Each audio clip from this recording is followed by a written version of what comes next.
University's campus has their game face on as the Pirates look to stay unbeaten and push their record to 7-0 as they host Norfolk State in this year's edition of the Battle of the Bay next.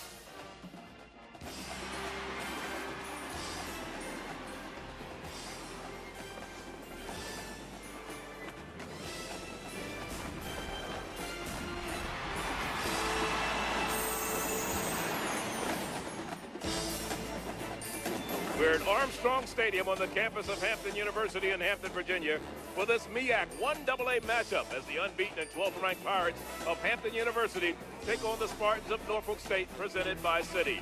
We're midway through the 2006 college football season. Let's take a look at the conference standings. Hampton, one of 7 unbeaten teams in all of Division I AA. They lead the MEAC, and there's a two-way tie for second, while Norfolk State can improve its slot with a victory today. Hello again, everyone. Charlie Neal, along with my partner, former NFL quarterback Jay Walker. Welcome to Hampton, Virginia. When you look at this Norfolk State team, Jay, here's a team that hasn't had a winning record in the last 10 years. A victory today would keep them above 500. And a victory today would be huge for the Pete Adrian regime at Norfolk State. What an impact game this would be if they can defeat the #1 team in black college football, the Pirates of Hampton University. In order for them to do that, though, they're going to have to contain the all-conference and preseason player of the year running back from Hampton University, Alonzo Coleman. Throughout his career against Norfolk State, he has averaged 129 yards a game. Yeah, and Alonzo Coleman hasn't just torn up this Norfolk State team. He's torn up everybody in the MEAC conference in 1AA. And that's the reason why I feel Alonzo Coleman, without a doubt, is the #1 running back when you talk about 1AA football. The reason being, any running back can put up a lot of yards, but the ability to score touchdowns, 57 touchdowns throughout his career, means he knows how to find the money zone. For that reason alone is why Alonzo Coleman is so special. Norfolk State comes in with one of the most balanced attacks they've had in years, and one of the reasons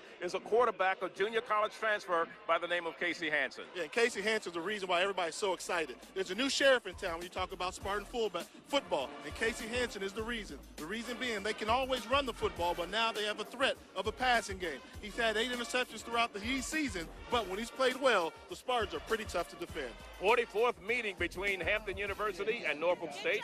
Norfolk leads the series, but Hampton has won 8 of the last 9 in this Battle of the Bay backyard brawl. We'll be back with the opening kickoff from Hampton in a moment.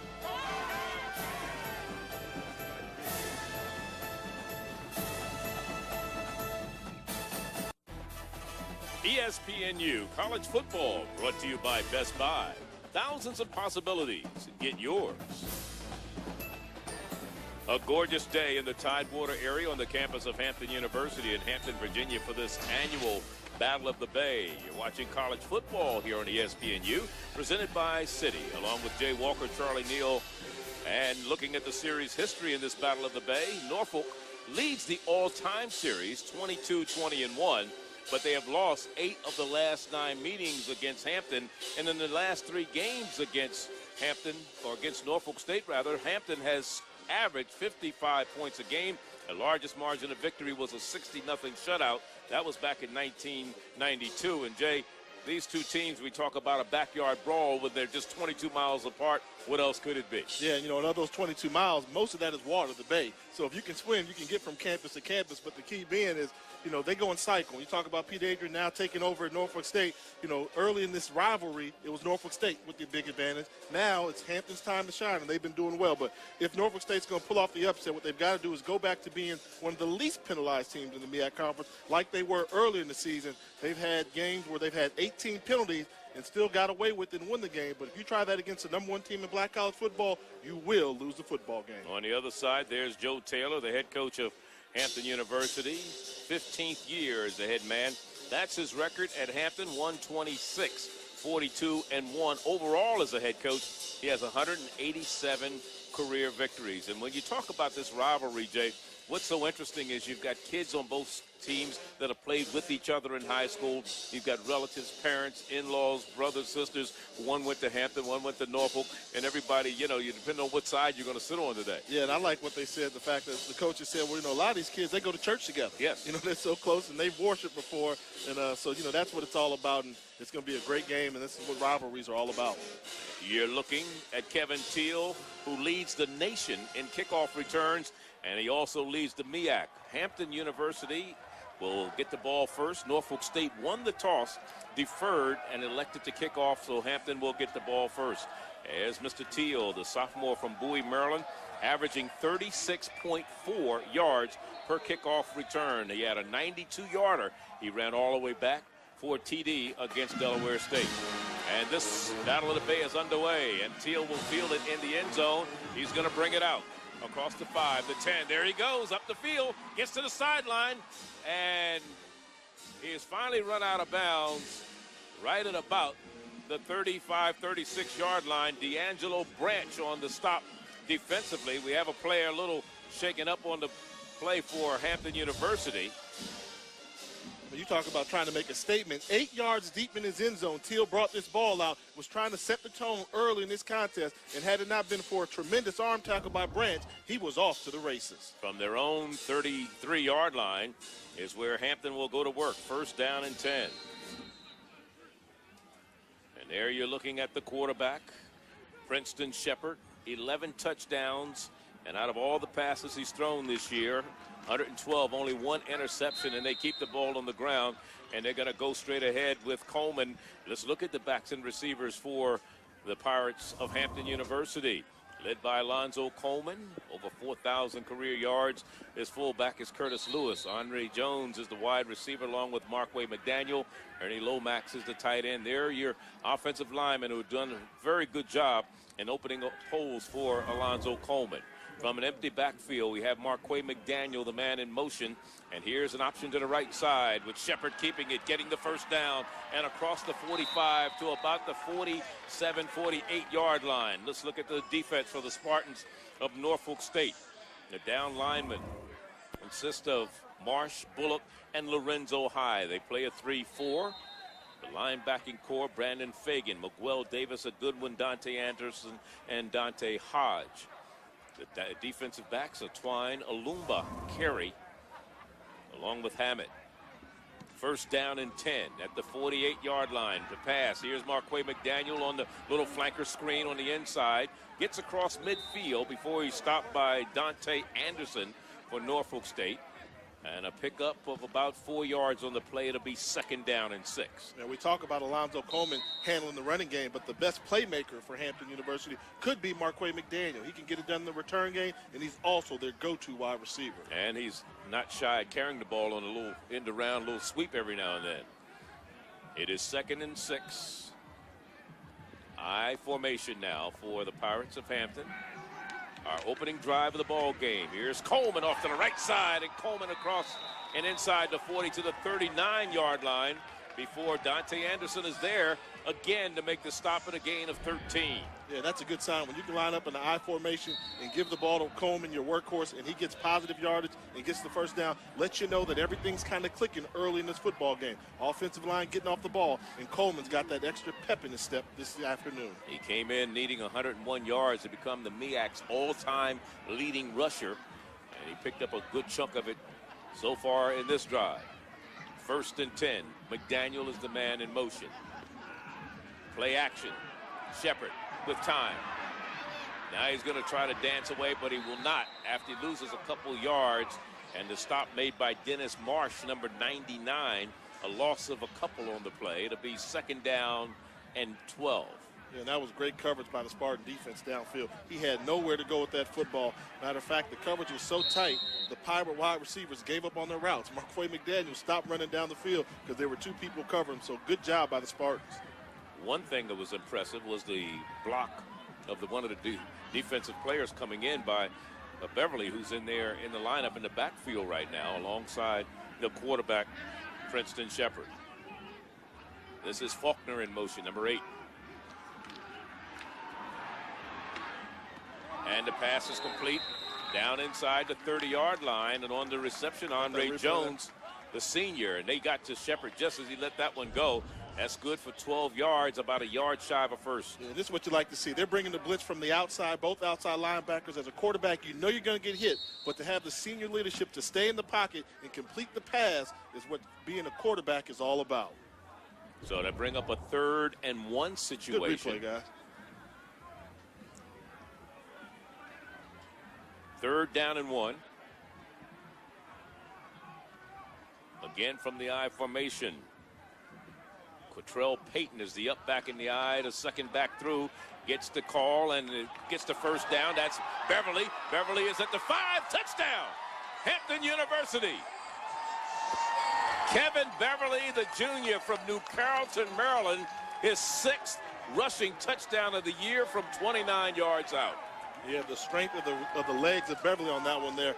Initially, he was hit right at the line of scrimmage, but the effort to keep going, keep his balance, and that's what happens when you don't take him down completely. You've got great running backs with great balance.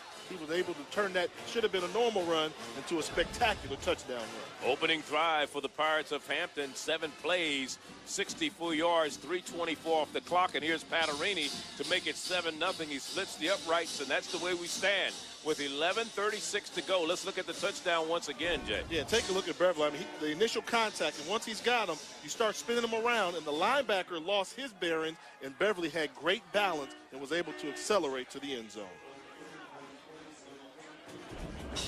So they take the opening drive and they go all the way down the field. And that's the way you champions start out. And one of the things that had been a concern of Joe Taylor this year was their slow start. He thought they were a lot of times playing catch-up. Well, it didn't look like they wanted to play catch-up today, do they? Yeah, and that's what you got to do. When you're playing a rival and a team that you're supposed to beat, I always think you want to eliminate hope early. Don't allow the Spartans to think they can pull off an upset. The sooner you can put them away, the better. Because if you allow a gutty team, a scrappy team like Norfolk State to hang close in the contest, then it's going to make it a long day for yourself. So good job by Hampton University coming out, sticking with their game plan. But the key play there was that second and 12 when they brought the blitz on Shepard, and he still completed the 11-yard out route to keep the drive alive. Andrew Patarini to kick it off. Comes down at about the 7-yard line. Off the left side and stacked up.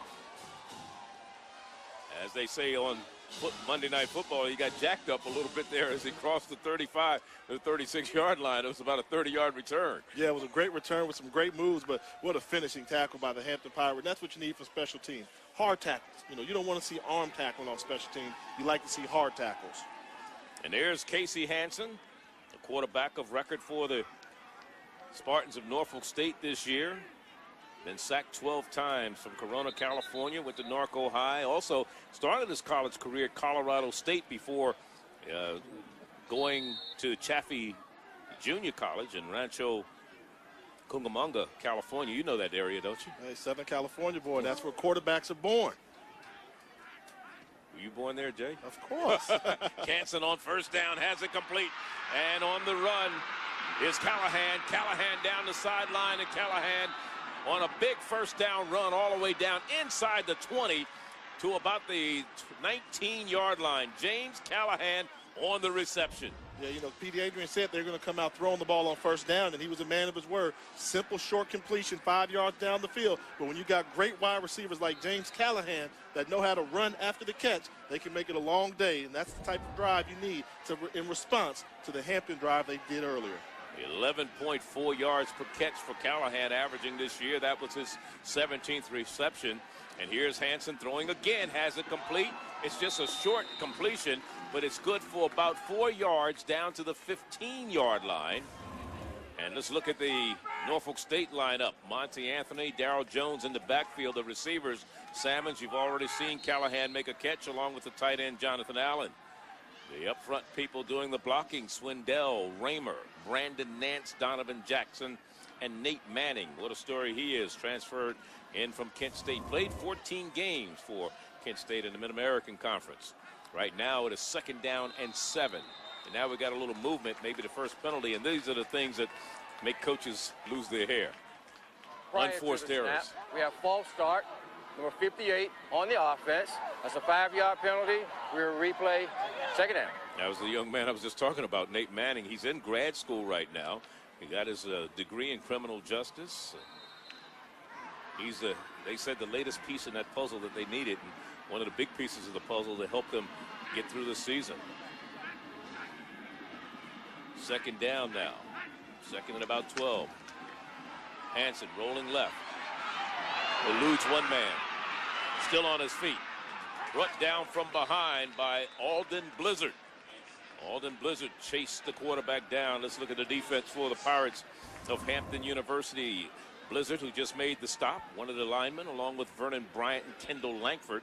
The linebackers, Jamari Jones, Justin Durant, a good one on the Buchanan watch list for the Defensive Player of the Year, along with Sapp and Baird. Look at in all the secondary, Bain, Swinton, Fair, along with Bannister. Senior, senior, senior, senior, junior, senior, junior, senior, senior. They're loaded. They are loaded. 3rd and 13 now for the Spartans of Norfolk State. Hanson again under pressure. He's going to be sacked. And that is going to be sacked by Kendall Langford, number 98, coming in to make the stop. And for the Spartans of Norfolk State, that's the 15th time they've sacked the opposition's quarterback this year. Yeah, you know, Norfolk State, they have trouble protecting the quarterback. We see Casey Hanson. He's not a mobile guy. He was sacked 5 times last week, and they're going to continue to bring pressure right up the middle. And that's what you do. When you got a quarterback that's not mobile, if you're going to blitz him right up the middle because you know he can't outrun you to the edge. 46-yard field goal attempt for Norfolk State for Antonio Gomez. His longest this year is a 45-yarder. That came against VMI. The kick is down. It's almost blocked. It's long enough, and it is good. So Gomez with the 46-yard field goal puts the Spartans on the board with 8:45 to go. 7-3 is our score. The big play, the pass to Allen. On the play, we had running into the kicker. On the defense, that's a 5-yard variety. That is declined. The results of the play, field goal.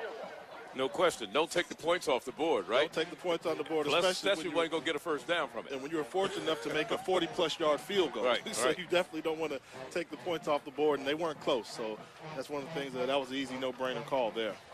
Our officials today is Preston Harding, is assigned by the Mid-Eastern Athletic Conference. Dan Evans is the supervisor of officials who happens to be in attendance here today.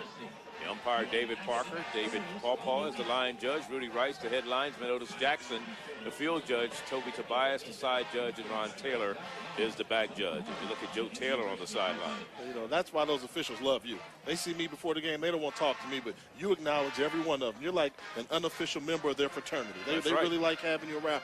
Me, I'm a player. Until they mess up. I just want them to get out my way. You know, I just want them to get out my way and call unnecessary roughness whenever they hit the quarterback. You like to acknowledge them. The less stripes we see, the better for the football contest. No question. As you look at Antonio Gomez, a senior from Chesapeake, Virginia, came into the game having hit 13 of 16 point-afters. He just hit a 46-yard field goal. He is 4 of 5 in the field goal department so far this year for the Spartans of Norfolk State. Teal, the deep man, to return this kick. Teal will field it deep in the end zone again, about 5 yards in. Comes up the middle and is blocked down at about the 21-yard line. So a pretty good return. Make it 7 yards deep in the end zone. And out to the 21. Yeah, I mean, that's tough to defend a return guy like that when you know he's going to bring it out every single time. It doesn't matter if he's 8 yards deep or 6 or 2 yards deep, he's going to bring the ball out. 23 of 24 quarters this season. That's Hampton awesome. has scored, and they've already scored in this one, so we don't even have to worry about any shutouts. I mean, that's awesome. They average 36 points, and the key is they've been so balanced in when they've scored the football. So they're not one-dimensional, and they can hurt you from a lot of different looks. First down and 10, empty backfield for the quarterback, Shepard. Okay.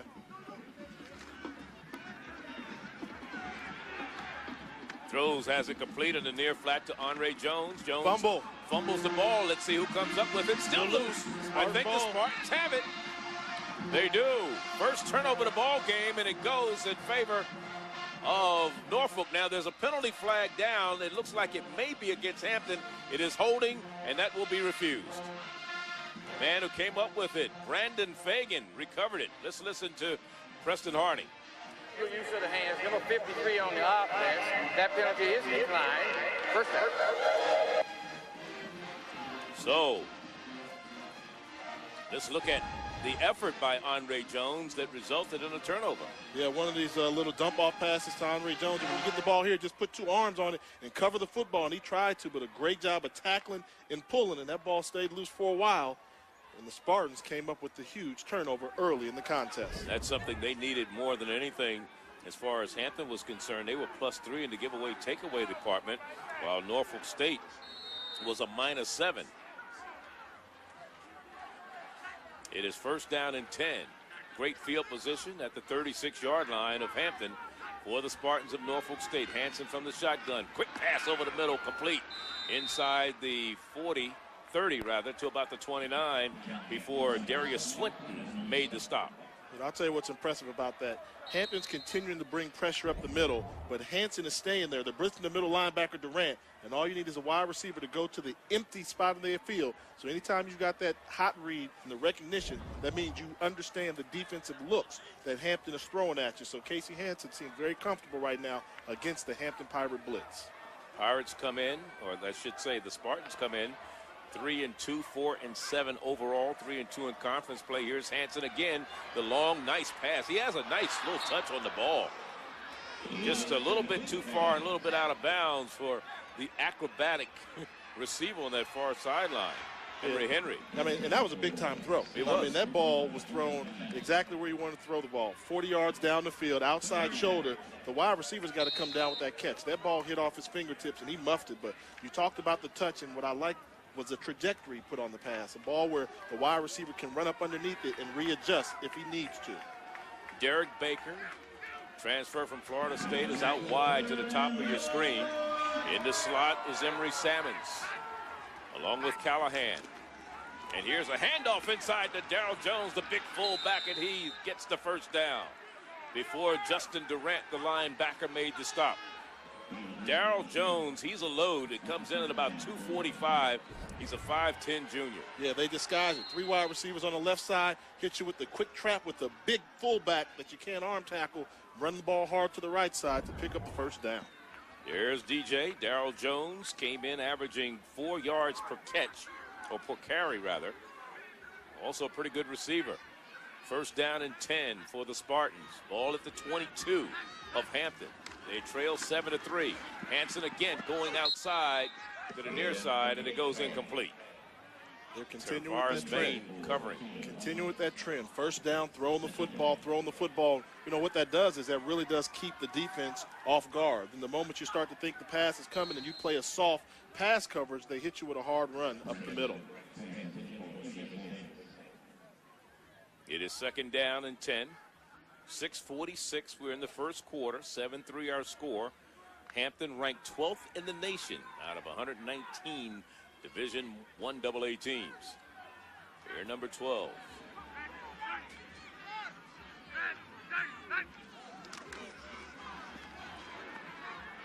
Throw is complete to the far side, and it's caught by Callahan. Here's the run out of bounds by Darius Swinton. ESPNU Inside the Polls, presented by Conoco, breaks down the new college football polls each Monday at 6 p.m. Eastern with Mike Hall, Mike Gottfried, and Todd McShay, looking back at the week that was and look ahead to the big matchups in college football. ESPNU Inside the Polls, presented by Conoco, each Monday at 6 Eastern. For more information, log on to ESPNU.com. 3rd and 4.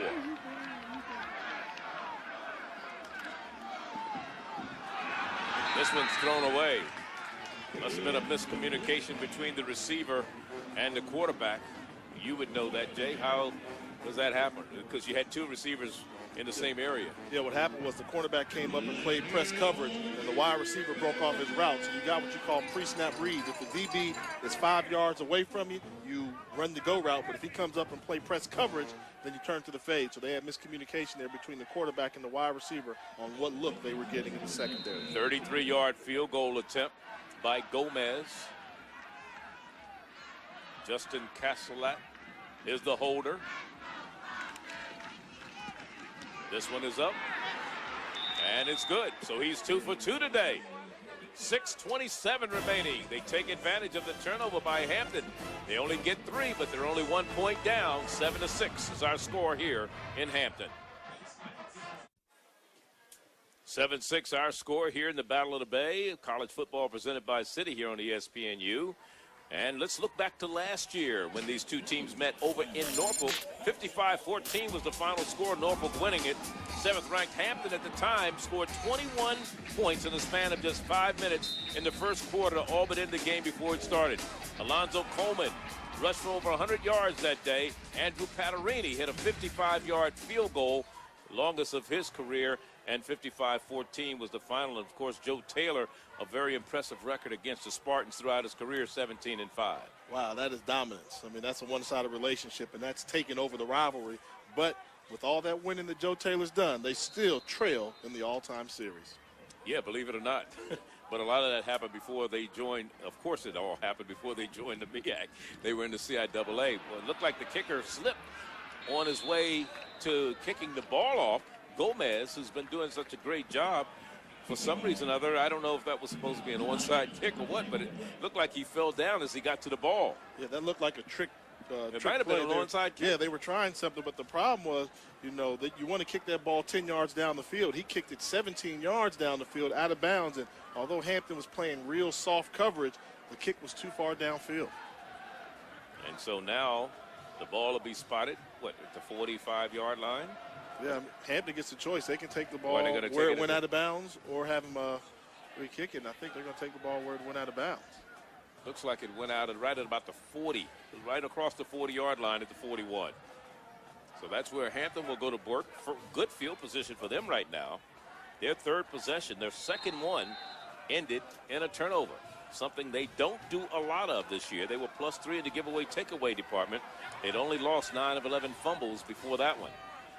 Kevin Beverly in the lineup right now. That was McQuay McDaniel in motion. Here's Beverly cutting back against the grain, but a couple of white and green jerseys there to meet him, led by Miguel Davis, the linebacker from Newport News, Virginia, and Woodside High, gain of 3. Yeah, second and 7. And Beverly's in the game because Alonzo Coleman seems to be nursing an injury on the sideline. He's been banged up.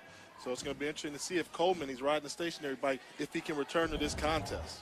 He got banged up against Howard University, missed the next game against North Carolina A&T. The first full game he's missed in his entire career. And they said maybe that he had the best week of practice this week.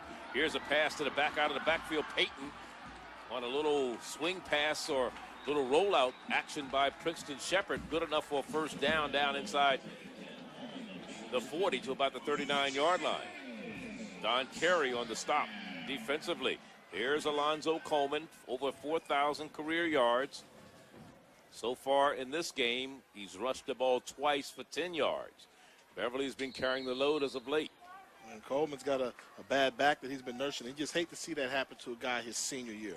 When it's supposed to be your year, he shared time the previous 3 years. And now when it's supposed to be all about Alonzo, he's fighting the nicks and bruises of being an every down back. I guess the fortunate part for Hampton is that they do have that double-edged sword.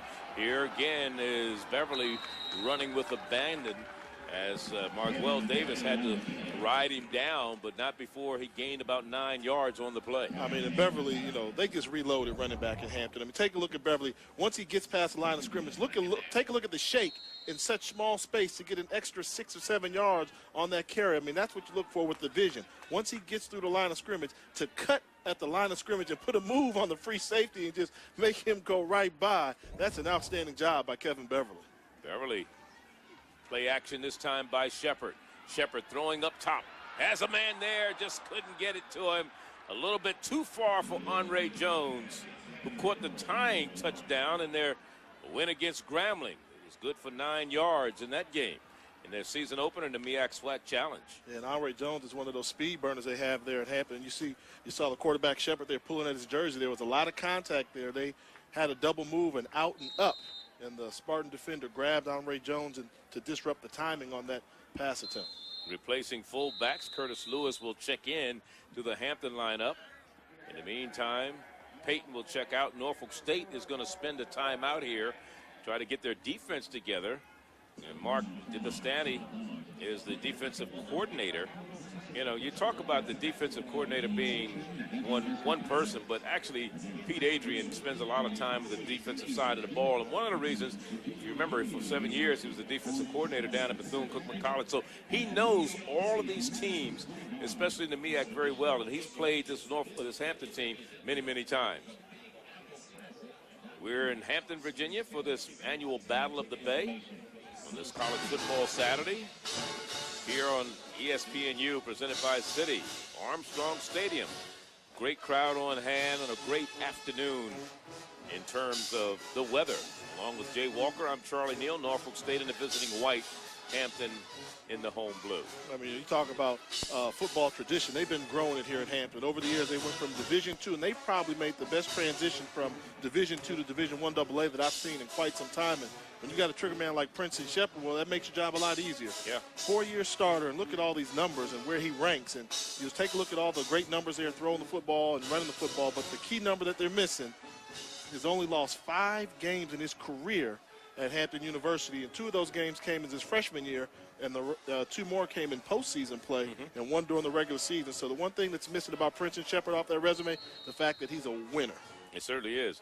He got his first career start back in '03 against Bethune-Cookman College. In fact, threw a touchdown pass in 13 straight games until it was broken by Gardner-Webb the following season. 3rd down. Short yardage. Oh, what a tackle. What a hit on the defensive side of the ball. That timeout paid off for the Spartans of Norfolk State. Whatever they talked about, they got it right as Marsh was there to make the stop defensively. You talk about controlling the line of scrimmage. Look at all the penetration. The yellow helmets all 2-3 yards deep in the Hampton backfield. That's what it's all about when you talk about controlling the line of scrimmage. No place to run, and a great blitz on the outside. The leader for the Hampton Pirates, their quarterback, Princeton Shepard from Columbia, South Carolina, went to Spring Valley High, comes in at 6'5", came into the game being sacked only 10 times this year. And one of the things that was very impressive in terms of his development is he's learned how to become a drop-back passer. Yeah, you know, it's not an easy thing. People talk about it, and you got a lot of people out there that are throwers, but becoming a passer means you're reading coverages and going the right place with the football every time. 4th down, working from the shotgun. Let's see if they can convert. Gilchrist, the man in motion. Here's Marquay McDaniel now moving. The throw, and it's complete to McDaniel. McDaniel may score. He's at the 5. Touchdown, Hampton. Marquay McDaniel from 32 yards out. And that was a touchdown by formation. They saw something in the Norfolk State secondary where they could assure themselves man-to-man coverage, and they knew they could get McDaniel, their go-to wide receiver, one-on-one coverage. Take a look. He went across the formation in motion. One-on-one coverage. One guy misses the tackle. You get a block downfield, and you got your best return man, your best playmaker with the football. Touchdown, Hampton Pirates. You can't draw it up any prettier than that. 3 touchdown receptions for McDaniel a week ago at the Circle City Classic against Central State, and the extra point somehow from Patarini gets through, but there's Marquay McDaniel, one of those seniors for this Hampton team. Yeah, I mean, a simple out route, 5 yards, but once you make a guy miss a tackle in one-on-one coverage, you have to have somebody downfield to back you up, and in this case, they sold out trying to stop the run, thinking that Norfolk State was going to run the football, but if you're Norfolk State, how heartbreaking could it be? I mean, the 2 touchdowns you've given up have each been on 3rd and 1 and 4th and 1, and it's come back to hurt you. So you may want to think about playing a softer coverage next time you get Hampton in short yardage situations. Well, the other thing that Hampton did, they started with a short field because of the attempted, I guess, onside kick that went awry, and they got the ball at the 41, so it was only a 59-yard drive. 59-yard drive, and a good team is going to make you pay. When you make mistakes like that, a good team is going to put points on the board. A mediocre team will settle for a field goal, but when you're talking about a top 10 team like Hampton is starting to become in 1AA, they're going to hurt you with a touchdown. No question about it. You can't afford to make those type of mistakes, and one of the things Pete Adrian talked about this week was making them go 70, 80 yards if they're going to score, not giving them that short field, which they did in their last drive. So from the 11-yard line, here's Norfolk State trying to come back up the field with it, bringing it up about the 36-yard line, and that's a 26-yard line. That's where they'll start. 1st down and 10, their possession, the 3rd of the day. And here's the top 25 1AA poll. You look at New Hampshire sitting on top. There's only 7 unbeaten teams in all of 1AA right now. And Hampton University being one of them. Actually, Richmond is not 5, and I believe Richmond lost last week. Yeah, they did, but the key is, you got Hampton, a team right there that's knocking on the door, starting to get some success, and they're jockeying for hosting the playoff game. They don't settle for winning MEAC titles down here at Hampton, Virginia. They like to host Division I AA playoff games. Yes, indeed. Here's the pass. It's intercepted. Hampton University coming up with their first turnover of the game, and that's Calvin Bannister coming up with the pick. Calvin Bannister, the senior from Roanoke, Virginia, his 3rd interception of the year. He had one. He brought back 61 yards earlier this season. Bannister got a freebie here. You see Hanson make a good read, and the ball got deflected. Wow, give credit to the linebacker underneath. See, that's the thing that won't show up there. Justin Durant, Mr. All MEAC, Mr. All World for Hampton University, doing his responsibility, dropping to the curl flag, getting a hand on that ball to deflect the pass, tip it in the air, and Bannister put it away with the interception. So I like to give Durant the assist. I know we're talking about football, but it's a team sport, and every now and then you got to give out an assist, and Justin Durant definitely got one there. Great field position down at the 27-yard line is where Hampton has it, up Norfolk State. And here's a little play acting job. It was actually centered to the flanker, Marquay McDaniel, trying to go around in, and you saw the acting job by Princeton Shepard jumping in the air like the ball went over his head. Yeah, I said he was a winner. I didn't say he was an actor. He won't. Denzel, he definitely is not, but they're trying to do a little trickery there. But here's one of those keys. Is Hampton going to make them pay? Traditionally, they have. Norfolk State makes a mistake. Hampton's going to try and drive the nail in the coffin early. Well, that's what you have to do. They said you kill a net with a sledgehammer, right? Here's the pass, a little bit overthrown. Andre Jones was the closest man to it. He got a hand on it, but Shepard just got too much on it that time. Yeah, this is one of those situations where you sell him with the hard play action pass, and once Shepard gets outside of the pocket, he's got to attack the line of scrimmage a little bit more to open up the throwing lane to complete that ball to Jones. His Hampton team loaded with seniors. You alluded to it earlier, Jay. The fact that they have 28 seniors on this team. 17 of them started last year. 10 of them have been with this program 4 years and started all 4 years. And what's their motto for the season? The motto for the season is challenge for the season. Season Challenge for the challenge. Yeah. Season for the challenge. Season for the challenge. You know, last year it was work hard, work smart, work together. This year, season for the challenge, and you can see why with all those seniors there. I mean, they've got an opportunity. 11 on the offense. 5-yard penalty. Replay, 3rd down.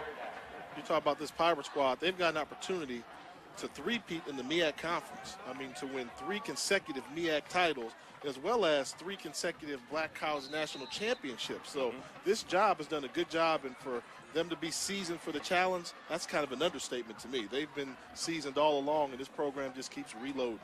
It certainly does, as they were penalized for a little bit of the delay of game. The clock ran out on them. It is 3rd down, though, for the Pirates of Hampton. Here's Shepard going up top. He has McDaniel. Touchdown! Hampton University, 33 yards. Norfolk State decided they want to be aggressive and go with the blitz and leave Daniel Hammett in one-on-one coverage with Marquay McDaniel, and Mr. Playmaker for Hampton University made him play. You go with 0 coverage down the middle of the field. Shepard's got protection. One-on-one coverage to the outside. Delivers a perfectly thrown pass to Marquay McDaniel. That's an offense that's running on all cylinders. And they struck quickly. They're 2 touchdowns in a matter of moments. And here's the flag down. Prior to the snap, false start, number 85 on the offense, 5-yard penalty. We'll replay the kick. Hampton getting called for moving before the PAT is snapped. Everybody's excited. But those are the type of penalties that, you know, you get away with them now, but if you're a Hampton Pirate team that's talking about winning during the postseason, you can't afford to have little simple mistakes with delay a game and illegal procedure. You know, last We talked about last year that Hampton struck with 21 points in a 5-minute period. This looks like a repeat. Like the same, yeah. They scored 14 points, and it was quick. If you blinked, you missed it. But let's take a look at how they set this up here. You've got one-on-one coverage with Marquay McDaniel. They're bringing the blitz from the outside, so everybody's playing man-to-man coverage. Go to your playmaker. I like the decision that Shepard made. Going to the guy that's got one-on-one, taking the vertical threat there, and that's called an offense that understands what they're seeing and basically just having better manpower than Norfolk State. And one of the things that led to that last touchdown, the interception, gave them great field position at the 27-yard line. This was right after they had just scored on a 32-yard pass play to Marquay McDaniel. You know, what I say, I'm using another basketball analogy. It's like that fast break point opportunity. You create the turnover, you got to put it in the basket for the 2 points. And what Hampton's doing, anytime they create a turnover, they like to capitalize on those turnovers. So if you're Norfolk State, if you're going to have a chance in the rest of this contest, you must protect the football. Well, Norfolk State lost a pretty big game last week to South Carolina State, 47-10, and he was saying he was hoping Hampton would be a little bit overconfident coming into this game, being the way they lost to South Carolina State, but it doesn't look like one of the things Joe Taylor's able to do is keep his team grounded at all times. They're going to have to bring this one out of there. And this is Howard trying to come out with it for Norfolk State, reversing his field, going the wrong direction. It was nothing but, it was still blue jerseys over there. He lost his bearings where he was on the football field. Instead of just running hard up the middle and getting past the 10, this became almost a circus act. Bad decision right there. You never let a ball just hit the ground between the two return guys, and then after that, it just became a trickle effect of mistakes. He got here, he got good return yardage, cut up field, get the ball in the 15, you can live with that. But deciding to reverse the field and pin your offense back inside your own 10-yard line makes it just a terrible, terrible decision. Well, there's some kind of penalty marker down because it looks like we're going to do this one again. That would definitely be a bailout. On the kickoff, we had a member of the kicking team offside. That's a 5-yard penalty and a re-kick. So Norfolk State gets a break because of offsides against Hampton University, so they'll re-kick it again 5 yards further, and maybe we'll have a better result as far as Norfolk is concerned. Now, do you consider that Norfolk State getting a break or Norfolk State getting lucky? Well, it is a break because after what happened with the return and the way it all played out, yes, they've got lucky. Breaks happen sometimes. Tip ball here and there, that happens. But getting lucky is when you just have to be thankful. Coach Adrian is very fortunate because Hampton was offsides before the kick and before Norfolk State had all those compounding errors, one on top of the other. Emery Salmons, as you look at Andrew Patarini, is the man on the near side for this kick. The far side will be Rashad Howard, a junior out of Newport News, Virginia. And it'll come down to Howard at about the 20. Howard getting to the middle of the field, and good return up to the 38, 39-yard line. So good field position before the stop made by Robert Parker for Hampton University, number 6. And it'll be first down and 10. 1:51 is the time remaining. You look at Pete Adrian. He played his collegiate ball at West Virginia. We mentioned that he was a defensive coordinator at Bethune-Cookman. He's the 16th head coach at Norfolk State. There were four coaches in 5 years at Norfolk State. Of course, Mo Forte, Rick Comegys, who's now at Jackson State, took the job, stayed a minute. Then Willie Gillis got the job. He was fired after 2 years, the former quarterback. He'd only won 2 games. And now Pete Adrian, as Hansen stands in there and throws it, and it goes incomplete. Just a little bit too much for Salmons. This is one of those instances where you start to test the character of your football squad. Early in the game, a lot of things haven't gone your way. Tip passes here, you haven't caught many breaks. But the key is, do they have the resiliency to stick with the game plan, to hang in there, grind it out, and try and score one possession at a time to keep this football game close? Last year at this time, Norfolk State was ranked number 1 in the MEAC in run offense and total offense. Right now, they're 5th in scoring offense and 8th in run offense. So they've gone a little backward, but then they've improved in terms of passing offense. Yeah, they found a quarterback. They want to throw the football and expose that. And the key is you can have a great quarterback, but you got to have guys that can hold on to the football. And you got Jamari Jones hitting little Derek Baker over there. When I say Baker's got to make that catch. Yeah. I mean, if you're going to get hit, you're going to get hit anyway. So what you have to do is make the catch and tough it out next time. Tell your quarterback, hey, don't get me blown up next time. It is 3rd down and 10. I have been impressed with Hansen's poise. Sometimes we say it could be a detriment when he got sacked 5 times last week, but he does hang tough in the pocket. As a wide receiver, you got to appreciate that. You got to have a sense of urgency saying, if I get open, he'll stand in there and deliver the football to me. Now, a lot of people talk about how did Hanson wind up at Norfolk State. You know, he had a great career. That one's almost picked off at the time. And it was Marlon Fair who almost came up with the INT. You look at it once again, and, you know, he had a pretty good junior college showing last year, and he was just hanging out there. And Pete Adrian was desperate for a quarterback. He kept calling around to all the junior colleges trying to figure out, where am I going to get a quarterback, because nobody that he had on his campus had ever thrown a pass in college. Yeah, and he had, in Hanson's case, he had two things working against him. He was going to be a junior, so he's got 2 years to play, 2 years, but he wasn't able to cut there in the spring. So it's not really likely you can go in there and just start right away like he's been able to do here at Norfolk State. But Pete Adrian had faith in him and named him the starter the moment he signed his scholarship papers. McDaniel fields the punt. And he's going to start around the left side. Got a wall. Got a block. And he's reversing his field once again. There's a penalty flag down. Marquay McDaniel still on his feet across midfield and down to the 44-yard line. And a Norfolk State player is shaken up on the play. Yep, and all that for naught, because it's coming back, because the moment he cut against the field the first time, official was right there to see holding on Hampton. That was Emery Sammons who was shaken up on the play, the wide receiver. Let's listen to Preston Harding Sr. On the return, we have an illegal block in the back. Number 5 on the return team. 10-yard penalty from the spot of the foul. First down, Hampton. That's Darrell Jones, the fullback, who, a correction for Hampton University, number 5, Ray Lewis, the linebacker, who got caught with his hand in someone's back.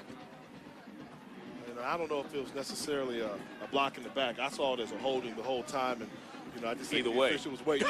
He was waiting to call in the moment. Either way, it was something wrong. The moment McDaniel kept running this way, he said, "Okay, I'm gonna call this flag on you." So, very exciting though. Very exciting return. You see here, starting from the beginning of the kick, where it's the punt.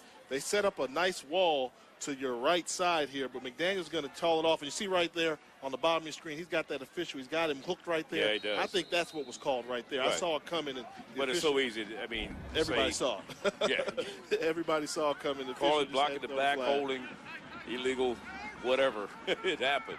It is first down and 10 at the 19 for the Pirates of Hampton. They lead it 21-6. Shepard on first down. Going to the air. Passes to Payton out in the flat. Payton has the reception and goes out of bounds. Finally, they blow the whistle. Wow. The Norfolk State players are standing around looking at the referee, waiting for him to blow the whistle. I think they thought that the ball would hit the ground. I did too. And they were waiting for the official to blow the whistle rather than tackling the man. Yeah, I mean, if Shepard got this ball out there without touching the ground, tremendous strength on his behalf, because he was in the grass when he threw this football. He's being tugged different directions, and the key is, did that ball get there without hitting the ground? I thought it hit the ground, but let's take a look and see. Nope. Oh, what a catch. It did not hit the ground. And watch the players. Watch the player on the right. Look at the official. He'll start looking over at the official. When are you going to blow the whistle? When are you going to blow the whistle? Yeah, but he shouldn't do that, because you're taught to play till the whistle.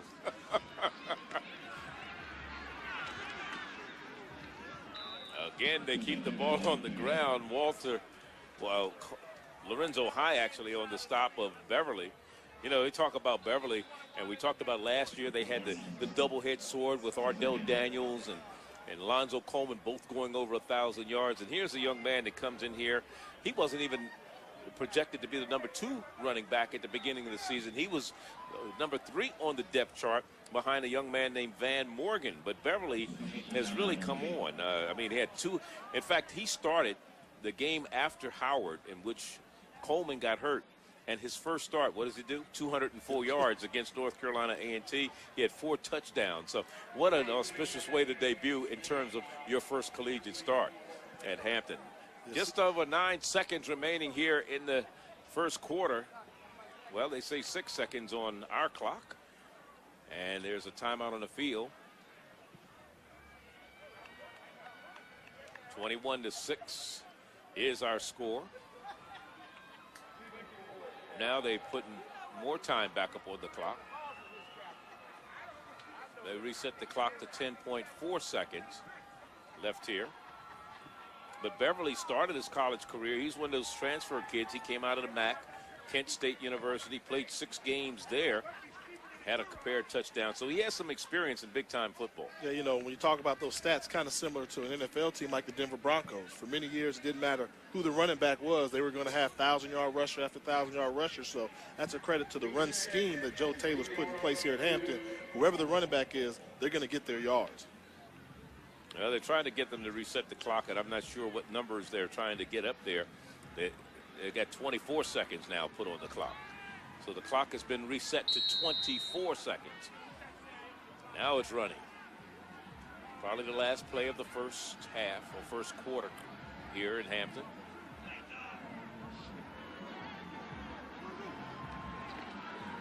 Shepard under pressure, steps away.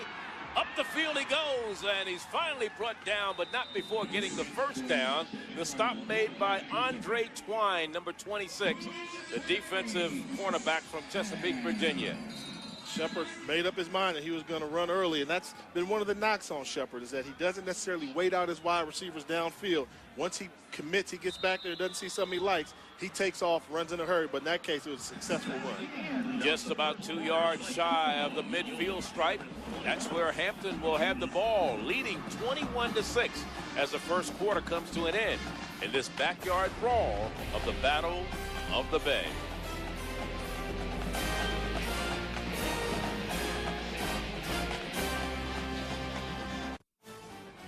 As we get ready to start the second quarter here at Armstrong Stadium.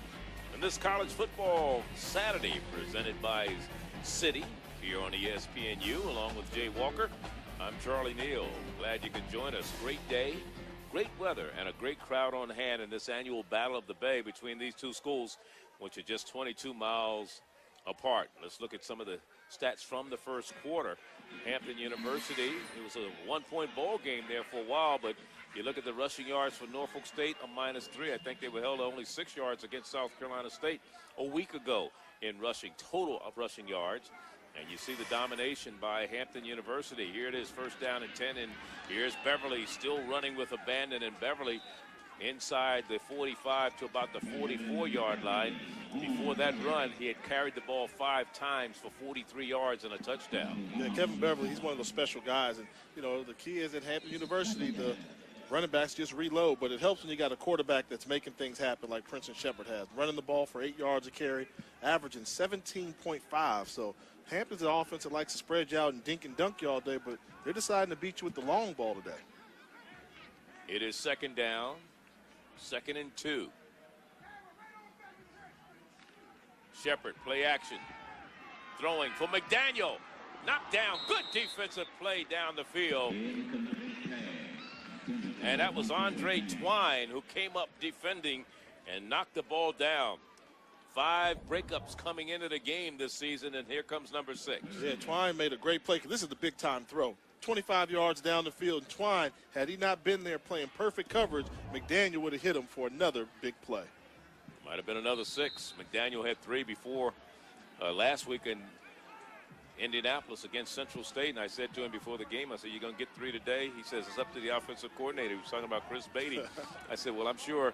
Chris says, "That's not up to me." He said, "It's what he does with it after he catches it. I'm going to get the ball in his hands." Here's Beverly trying to get to the first down marker. Does.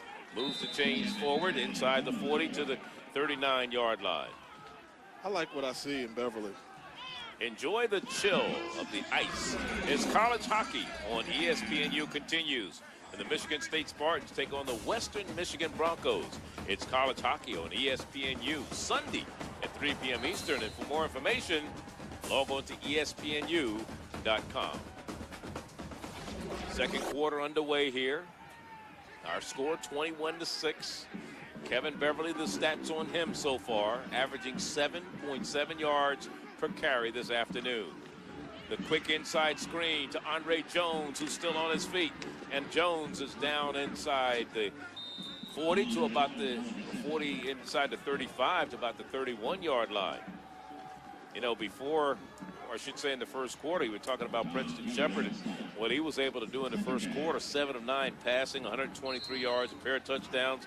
And he ran for 3 times for 25 yards. McDaniel with 3 catches, 68 yards and 2 touchdowns. You talk about Complete domination, and they only made one mistake. You know, Pete Adrian said the only mistake that Hampton normally makes is when the ball boy drops the ball handling it to the ref. And the only mistake they made today was a fumble on a second effort. Gets rid of it. Caught by, is that a lineman that caught it? It was. Hakeem Lamar. He came up with the big catch. It got over the hands of Beverly and Hakeem Lamar. Yeah, he can't do that. Well, but that's okay. Trying to help out, and that's why he should have just knocked it down. You see Shepard here does a good job just getting rid of the football, not taking the sack. But once Beverly doesn't touch it, I think you're going to see two flags. One, they're going to say that they hit a defenseless running back. Beverly's here in the air, ball's by him, and for the Hakeem Lamar, if you're an offensive lineman, I don't know. If Beverly tipped that ball, then Hakeem Lamar can catch the football. As long as you're not the first one to touch it, you can do it. I think Beverly might have got a hand on the ball. He's probably downfield. That screen did take a long time to develop. So he was probably downfield. So even if he wasn't the first to touch it, I think he was probably ineligible downfield. I think they got to sort it out, because I think Beverly actually tipped that ball. Lamar got it. Then I don't know if the official was looking to see if Lamar was downfield. Was he just throwing the flag because the ball was touched by him first? So we got to sort out. See, that ball was tipped, and Lamar, I don't know if he's downfield, Charlie. I mean, they give him a 2 or 3 yard cushion. I don't think he touched it. I think it went over his outstretched hands. We had number 71 illegally downfield, and he caught the pass. The pass did cross the line of scrimmage. Therefore, we have offensive pass interference. That's 15 yards from the previous spot. Wow, that's going to hurt. I mean, well, that's what I thought. He was downfield. It did not, I should say Beverly never touched the ball. It looked like it, but it went over his outstretched hands. And, of course, he was illegally downfield, so all of that combined gives him a 15-yard penalty, makes it second and forever. Yeah, I mean, hey, Prince and Shepard hit the open receiver. Yes, he did. I'll give him credit. He just didn't know that he was downfield there, and that's just a tough one. It really looked like Beverly was going to get there, but the offensive pass interference, that's really going to be a tough one to overcome. You have to credit Norfolk State for putting the pressure on Princeton Shepard, because when he turned around, there were nothing but green and white jerseys in his face. He was forced to throw that out of desperation. Otherwise, he was going to be sacked all the way back here. So it's the same difference, I guess, huh? Yeah, he was just trying to get rid of the ball like he was instructed to. And there's McDaniel. That's interference. Yeah, there's definitely interference. Now, which is it? The defender is clapping his hands, but I'm almost sure that that young man, number 22 there, and that is Vince Hicks, the sophomore, red shirt from Southfield High in Detroit. We have defensive pass interference, number 22, 15-yard penalty, and an automatic first down. Yeah, there's no question about that. You know, well, that's better than getting beat for a touchdown, right? Yeah, I mean, Norfolk State is committed to playing one-on-one coverage, and what happens when you get one-on-one coverage, you're going to get pass interference calls there. You have to wonder at what point in the game will Coach Adrian and staff call off the blitzing and realize we just can't run with Hampton. We can't continue to play one-on-one coverage because they're picking up our blitz. We're not getting to the quarterback, and they're basically just picking us apart 30 yards down the field. 21-6 is our score here. Hampton on top of Norfolk last 4 games. Norfolk State has outscored Hampton, or I should say Hampton has outscored Norfolk State 196-38. And they're blitzing them again. I mean, look how close they have everybody to the line of scrimmage. Yeah, but he's got some time. Trying to get outside. Shepard still going. Cuts inside. Makes a move to the outside. Still on his feet. And down inside the 15-yard line goes Princeton Shepard. Wow. The ability to have fresh inside legs. the 10. Boy, I'll tell you, you're talking about the Houdini act that time. 6'5", 215 pounds, and to have mobility like this. The legs have it. Take a look at Princeton Shepard. One-on-one coverage. They're playing blitzing. Nobody's got the quarterback, so the linemen aren't going to catch him. He's too athletic for that. Then when he gets downfield, tucks the football away and becomes a running back, and with some shifty moves and some long strides, finds some holes to make himself small. And what a great piece of running by Princeton Shepard. And it is 1st and goal at the 8-yard line.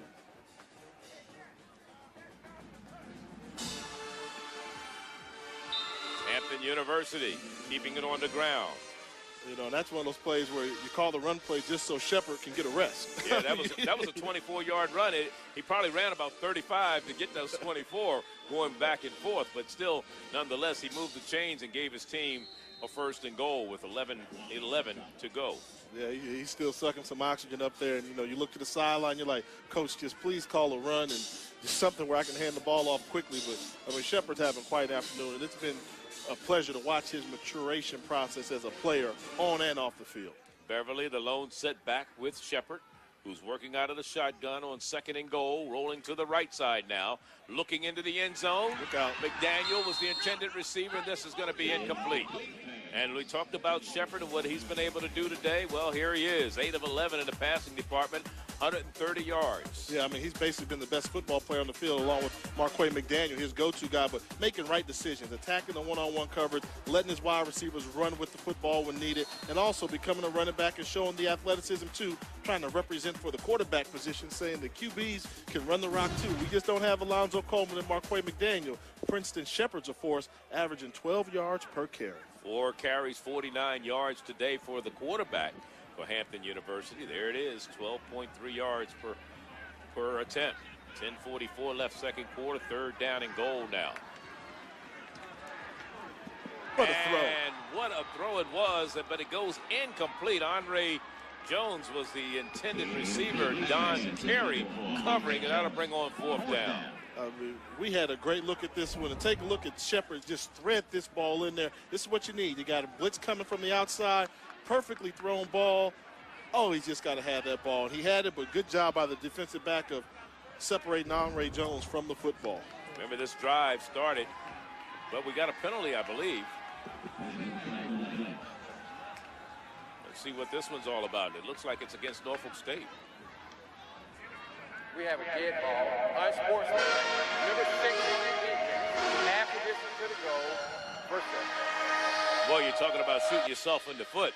Dante Anderson, the linebacker, whistled for unsportsmanlike conduct, and it had to occur after the ball was blown dead, which would have brought up 4th down, and they were going to send the field goal kicking unit on with Andrew Patarini. Now, new life, the ball half the distance to the goal line, 1st and goal at the 4 for Hampton. And more than likely, you know, this game is going to become 28-6 pretty quickly because they gave them second life, and you just can't do that. When you're playing a team that you're trying to knock off and upset, you got to control your emotions. There's no place for unsportsmanlike contacts when you're playing a team like Hampton. And we have Pete Adrian, he has to be living on the sideline with those type of mistakes. 10:43 remaining in the first half. Great shot of the campus of Hampton University here in this Battle of the Bay. They're sitting right on the bay here in Hampton, Virginia, downtown Hampton at the top. I'm a Howard guy. But so after seeing that shot, yeah, you I don't want to know, anything. how do you not go to Hampton? That's I mean, right. I'm a city guy. I'm a Howard guy. And you all have the reservoir. We have Lake Howard, we call it. During recruiting season, it becomes Lake Howard. But the football team's winning, and you got scenic shots like that. I mean, they've got it all down here at Hampton. Thoroughly impressed. No question. There is a correction on the ruling on the field. The dead ball unsportsmanlike is not an automatic first. Therefore, we have results of the play, 4th down from the 4. Well, it's still going to be half the distance to the goal line. It was not 1st down. They corrected themselves and said it is not an automatic 1st down. It's 4th and 4. In the meantime, 4th and goal. Basically, 4th and goal. They're on the 4, so they're going to go for it on 4th down. And you saw the penalty situation. 2 big ones on this drive for Norfolk State. They had a pass interference penalty, and now the unsportsmanlike. But with 4th down, let's see what Hampton comes up with.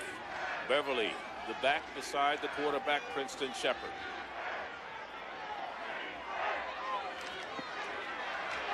Shepard is going to be sacked. They finally got to him.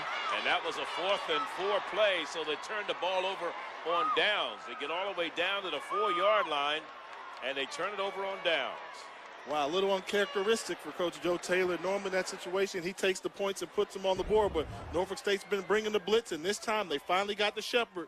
He tried to make one guy miss, but when you got a swarm of Spartan defenders there, great job, and it was a great call by the defensive coordinator to get the outside linebacker untouched, Brandon Sawyer, with the key sack on Shepard. It was a great sack by Brandon Sawyer, and a great stop by the Norfolk State defense after they looked like they'd shot themselves in the foot there with those penalties, and they'll get the ball at their own 16-yard line. That drive for Hampton started their own 19.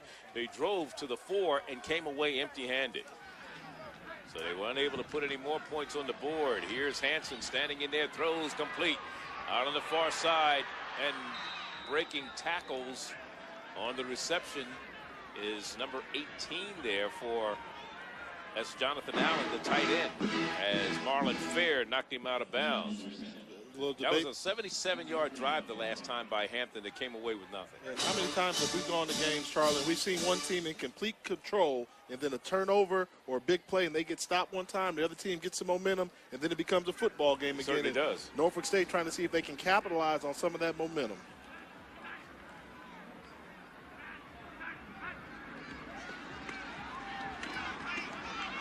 And another completion. I like the way Hanson throws the ball to Tavares Bain on the stop of Allen, who made the reception at tight end with 2 receptions in a row. Yeah, and I really do like Jonathan Allen. He's one of those guys that he and Ernie Lomax battle for who's going to be the #1 tight end in the MEAC Conference, and Allen's getting good separation, big target, and catch that ball with his hands. See, had he let that ball get into his body, it would have been knocked away, but because of the dice soft hands, was able to pull in that big reception. Last year at Chaffee Junior College out in California, Hanson 180 completions on 311 attempts for 2,400 yards, 23 touchdowns. In fact, had one game in which he threw for 357 yards, so he can get it done. And actually started his college career at Colorado State. He was there in 03 and 04. He was redshirted in 03. Did get a chance to throw one pass, which he completed in 04. I like that. You know, this is a guy that, you know, you like to see him get a chance. You know, the realistic thing about playing quarterback on the Division I level, you've got 108 Division I schools, and then you got another 113 Division I AA schools. So they're less than 250 spots. So you can be one of the best quarterbacks in the country, but you're only going to play Division I football if you're one of the top 250. So it's all about finding a spot where you can play, where you can get on the field, and then show what you've got. Now log on to your new online source, all things college sports. It's called ESPNU.com. Its online gateway will connect you to all the college sports content from ESPN, combining the latest news with an expanded collection of new exclusive materials, scores, columns, video, and audio highlights, podcasts, live streaming games, and much more. Log on to ESPNU.com today. We are college sports. 9:14 to go. There's Casey Hanson, this 3 of 3, 49 yards. That's the way he started the game. Since then, 2 of 9, 22 yards and a pick. And here's a handoff to Jones, trying to go to the left side. Not much there. Kendall Langford there defensively. Jones is one of those guys, though, you got to keep getting him his touches. You know, he doesn't have the game breaker speed, but if you can get him 10 to 15 carries per game, he's going to wear out the opposing defense. He's a load, 5'10", 265 pounds. So once the fourth quarter comes into play, after so many hits and contact, those defenders start trying to tackle his ankles, and that's when he's able to make somebody miss. So I like the fact that they're trying to keep Jones involved in the offense. He's out of the lineup now. Monty Anthony in there, play action. Hanson under pressure, and he is going to be sacked. Coming up with the big sack, number 49 for the Pirates of Hampton University. Good. You know, this is one thing that Hanson can't do is move well. I've noticed that. Doesn't have the mobility. When that ball's there, you got to be able to get rid of the football, but he doesn't have the foot speed to escape a blitzing linebacker. Good. A sophomore out of Cleveland, Ohio, went to Benedictine High, the man that came up with the sack that time. Played on 2 straight state championship high school teams there at Benedictine High, 03 and 04.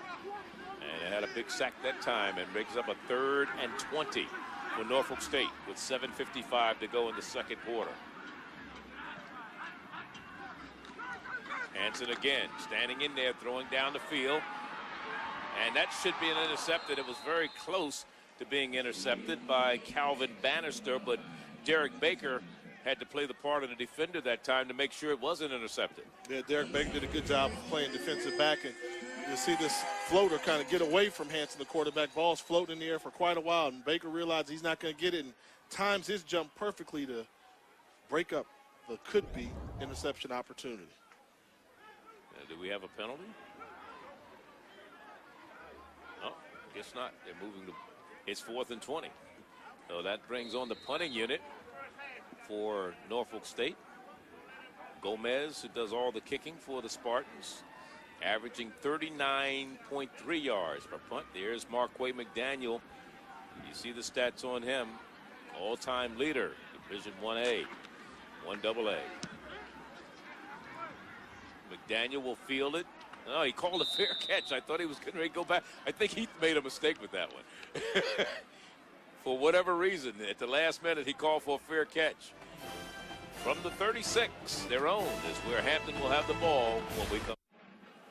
21-6 our score. Hampton on top of Norfolk State in this Battle of the Bay. And have you heard? Well, the Buckeyes are coming to ESPNU.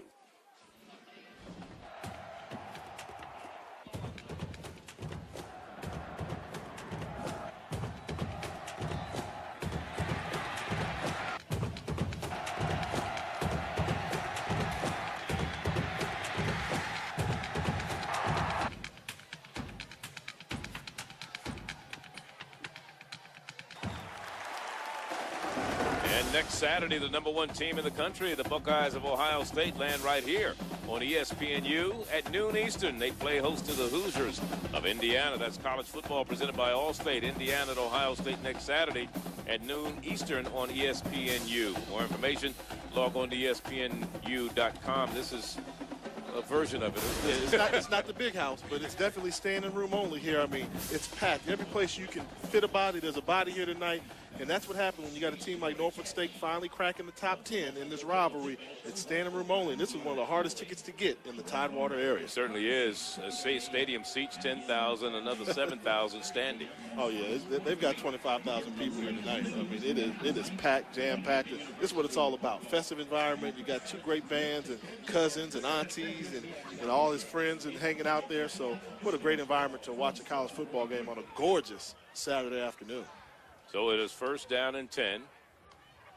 Hampton University with the ball right now. The ball at the 36-yard line, and we haven't seen Alonzo Coleman since early in the ball game, and the reason is he has a hip pointer, still working on that stationary bicycle at about the 45-yard line.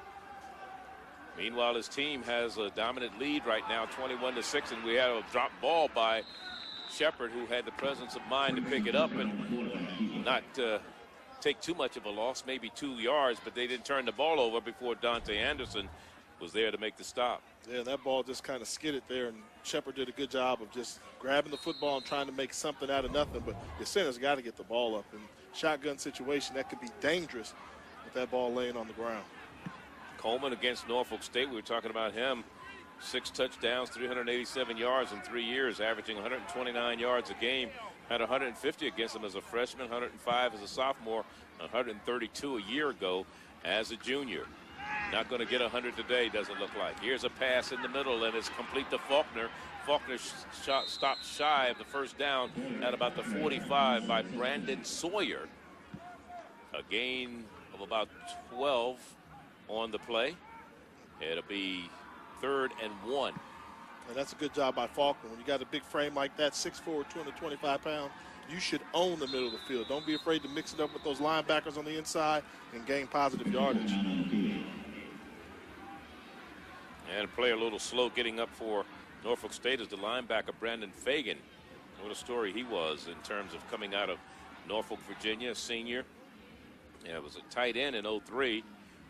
In high school at Booker T. Washington, hung out with a bad crowd, wound up leaving school, was on the street, a little homeless for a little while, dropped out, finally got his diploma from Lake Taylor High School, and now is an accounting major, and he's really turned his life around. Yeah, and that can be a life-changing situation. Get that piece of paper, get that degree from college, and you're giving yourself a great chance at success in life. 3rd down, ball just at the 45-yard line. Here's a bad snap again, and that'll bring up a 4th down. So let's see what's happening between quarterback and the center, or the center and the quarterback. Somebody's not doing a good job there, and Shepard is a little upset coming off the field. Yeah, man, I think the center snaps the ball with too much velocity for one, and when you've got a quarterback that's 6'5", the last place you want to miss is low. Don't make him have to go that far down to get the football, and I don't know if Shepard was expecting that, but I was talking to Coach Taylor yesterday in practice, and, you know, he asked me about it, and I said, you know, as a quarterback, when I was in shotgun, I wanted a nice soft ball. Don't want it hanging, but a nice softball. But their center snaps the ball with a lot of velocity. First punt of the day by Hampton University. This is Jamal Blanchard. And Blanchard gets it all the way down inside the 30, inside the 20. 5:02 remaining, second quarter. 18-yard.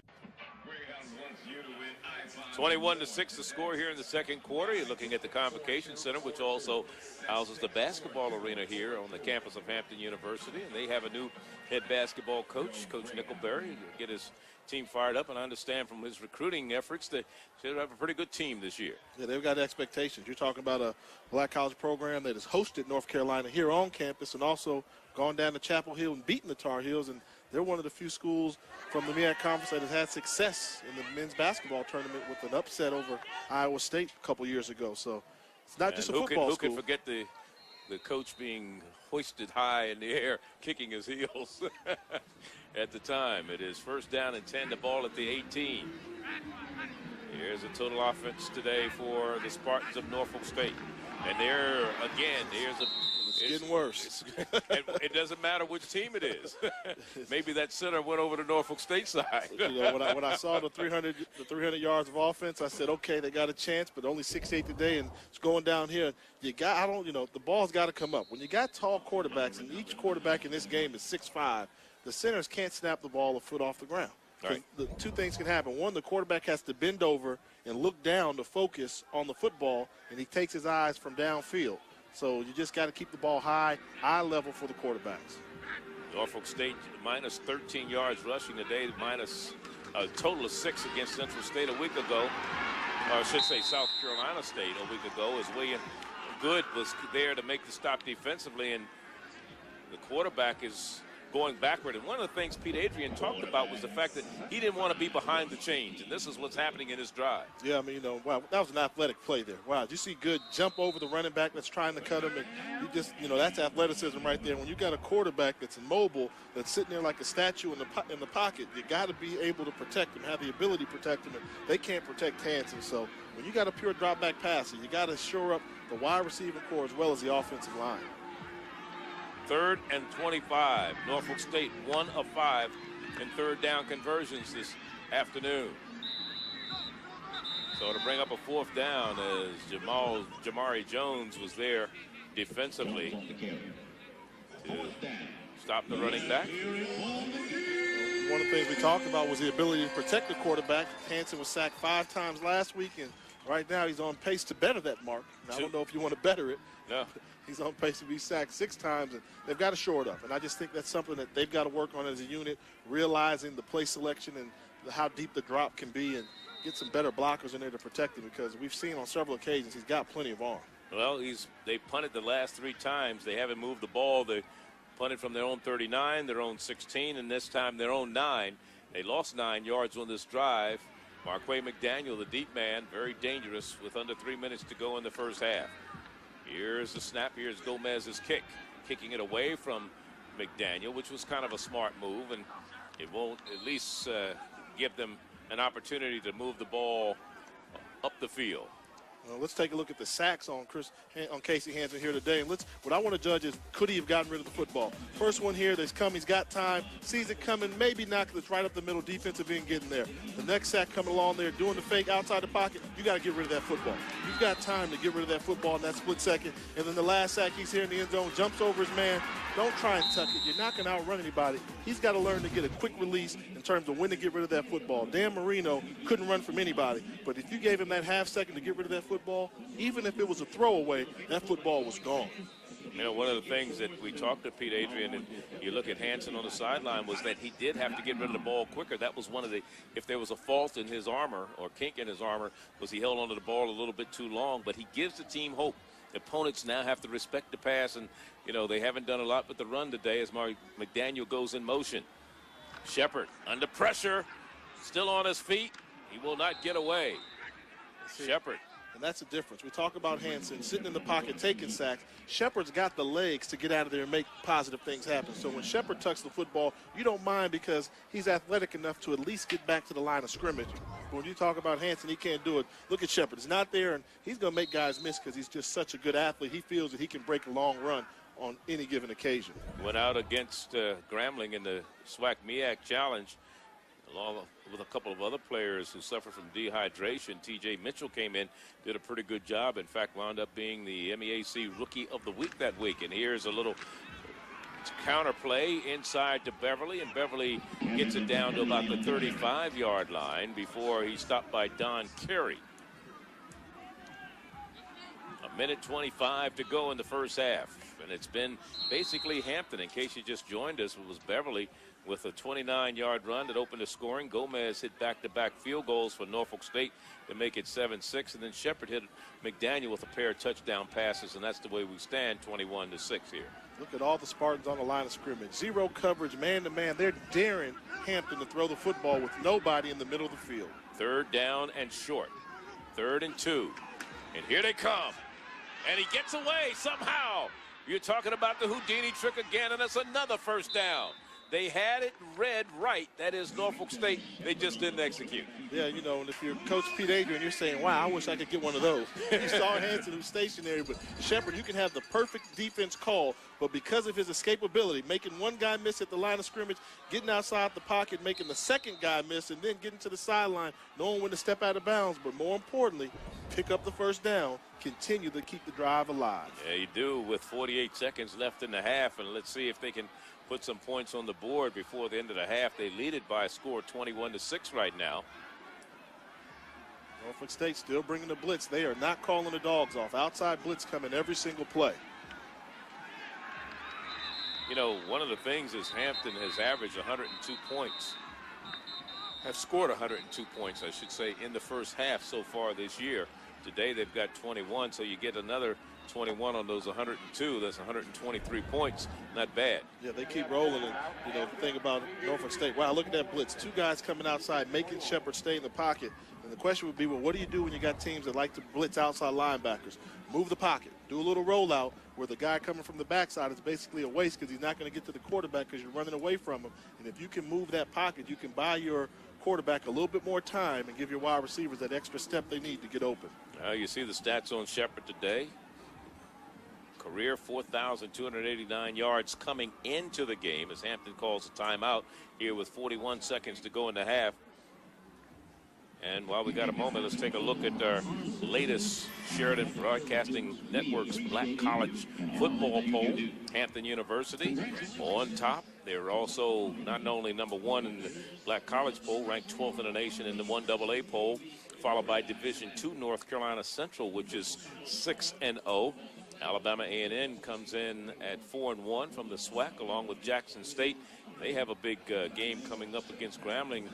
They got to play back-to-back weeks with 2 Louisiana schools. Right. Grambling and Southern University. Weeks. And, of course, Delaware State from the Mid-Eastern Athletic Conference. They lost to this Hampton University team earlier this year up in Dover, and that score was 29-14. Tuskegee 4-2 with a new coaching staff, followed by Lane, who lost their first game a week ago to Kentucky State. Elizabeth City gets into the top 10 with a 5-1 record from the Mid-Eastern Athletic Conference.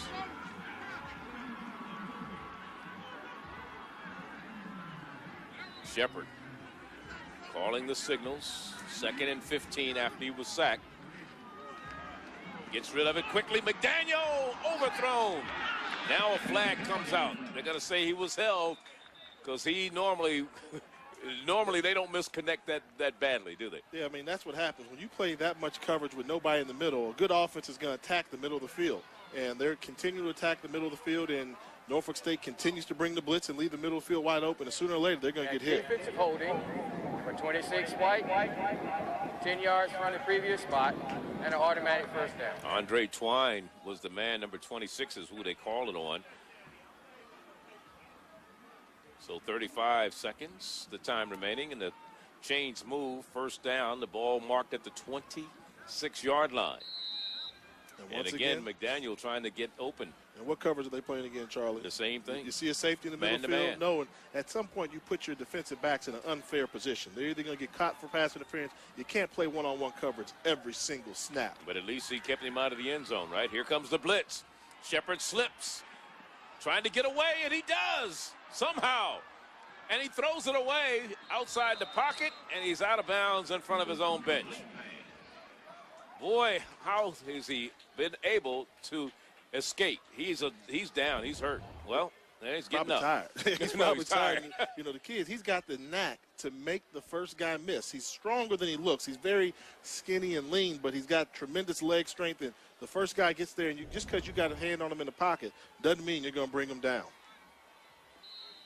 Now, what he's got to learn to do, though, is although the pressure's getting there, stand tall in the pocket, realize you're going to get hit, but get rid of the football, throw it downfield, put some air under it, and allow one of those wide receivers like Jones and Faulkner and McDaniel to make one of those great plays for you, because it's there. I mean, just hang the ball up there in the middle of the field, and I guarantee you they'll go get it. Second down, 10, 25 seconds left in the half.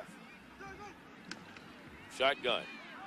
There it goes in the end zone. Can he get there? Incomplete. And I think even if it was caught, it would have been out of bounds as Twine was covering defensively for the Spartans of Norfolk State.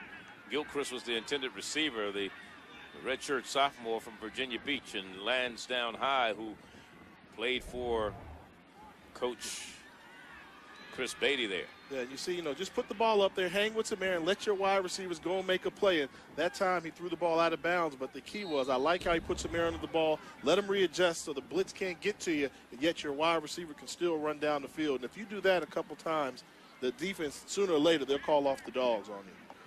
But I tell you, Norfolk State is just lining up playing sandlot football right now. You spread us out all you want. We're going to put people in the box, and we're going to hit the quarterback every single time he throws the football. 3rd and 10, 18 seconds to go. And now Princeton Shepard wants to talk things over with Chris Beatty, who's up in the booth, the offensive coordinator. He knows he's going to get hit again. so he's trying to figure out, Coach, is there something we can do where I'm not going to get hit? And, like I said, you got to move the pocket and let him buy some time. Here's Chris Beatty, the offensive coordinator. He was very successful as a high school coach at Lansdowne High. Over there in Virginia Beach, he was 40-2. One of his prized possessions was Percy Harvin, the young man who's making his mark at Florida, who's playing for that, number 2 position today? Yeah, they're playing today, and that BCS first comes out tomorrow, right? The first BCS standings of the season comes out tomorrow. Yeah, and the ESPN 360, you can see Percy Harvin in every angle. Yeah. but the key is, and the recipes never change, the key to being a great coach, get great players. And when you got a guy like Percy Harvin and Marquay McDaniel in your high school program, you're going to be a great coach. And you come to Hampton University and you've got guys like McDaniel again, and you've got Princeton Shepard and Alonzo Coleman, you're going to continue to become a great coach. You certainly will. T.J. Mitchell was another one of those young men, the backup quarterback here, who came out of that same program. So with 3rd down and 10 facing the Pirates of Hampton University, the ball at the 26 of Norfolk State, leading at 21-6, and 18 seconds to go before halftime. Marquay McDaniel is on at the bottom of your screen. Here's Shepard. Play action like a little pump fake. Got him. It's caught. Touchdown. On the reception on Ray Jones. See, you want to play chess? Chris Beatty says, I'll teach you how to play chess. Brought in an extra tight end, so you can bring the blitz all you want, but we can protect our quarterback, give him time, and like I said, throw the ball downfield, one-on-one coverage, and sooner or later, one of these wide receivers is going to make a play. See the extra protection they brought in there? They snuck in an extra tight end, and by doing that, put plenty of air under the football, and did he come down with the football? Great job by Jones of curling over and holding on to the ball. 11 seconds remaining in the half. 3rd touchdown pass of the day for Princeton Shepard. Came into the day with 11 touchdowns. He has 14 for the year and still has only thrown 1 interception. Patarini with the point after, and it's a 28-6 ball game. And let's take a look here. You got one-on-one coverage on the outside, double move. Shepard hangs the ball up here. And look at Ray Jones go up and get it high. Catch the ball at his highest point. Defensive back had his back turned. He was in no man's land. And I just want to look at the concentration. See the ball in with your hands. Keep it off the ground. Oh, that's a great touchdown reception. 26-yard TD reception for Ray Jones. I mean, they're doing it. That's one of the things I kept talking about. And as a former quarterback, I would get very anxious whenever I saw teams playing so much man-to-man coverage. Hey, let me just get the ball downfield. If I've got some good big-time wide receivers like Hampton has, they're going to make a play sooner or later. Your stats may not look pretty. This may not be a typical Princeton Shepard day where he's throwing for 70% on the day. But in this type of game, your percentage will go down, but your yardage can go up. you can end up throwing the ball 50% or maybe even 46%, but you'll have 5 touchdowns with 350 yards when the day is over. So 11.8 seconds to go before halftime, and more importantly, Hampton University looking like the machine that most people think they are. They always talk about this is the team to beat as far as the MEAC is concerned, and they just fall down on it. The clock will stop, but as soon as the ball is set, they will start running the clock, and we're at halftime here. But more importantly, the Hampton University Pirates, which, you know, got a little scare there. It was a 7-6 ball game, especially after they had a fumble at 8-minute 10-second mark of the first quarter, and then Norfolk State was able to take advantage of it and kick a field goal, and they actually kicked 2 in the first half. That made it 7-6. Now the clock will run. Norfolk State has already left the field. Pete Adrian, his team, down by 22 points at halftime. Norfolk State trailing 28-6. Sports Center U update and sounds from the bands when we come back to this Battle of the Bay from Armstrong Stadium in Hampton, Virginia in just a moment.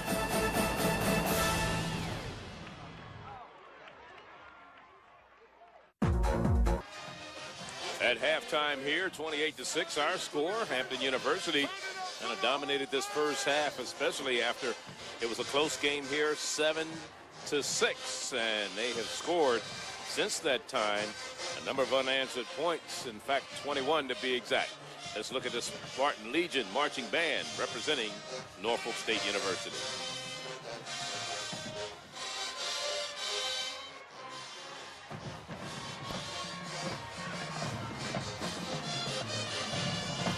And, of course, the first half dominated, as we said, Jay, by the Spartans of Hampton, and especially the play of Princeton Shepard, who had just a fantastic first half. Yeah, Shepard showed why he's one of the premier quarterbacks in the Mid-Eastern Athletic Conference. And you see him here hitting the wide receiver, Marquay McDaniel, in open space, going with the right read, allowing McDaniel to make things happen in space. Oh, yeah, showing you the touch on the deep ball, hitting McDaniel again in perfect stride for the long completion. And then Norfolk State kept bringing the blitz. Shepard was able to attack and hurt the Spartans with the deep ball all in the first half. When you talk about Norfolk State, the problem for them has been the inability to protect their quarterback, Casey Hansen. He got sacked 3 times in the first half. Each time killed the drive. Hampton Pirate defense applying the pressure, continuing to frustrate Casey Hansen all afternoon. As we continue here at halftime, as we go to break, we're listening to the marching force of Hampton University.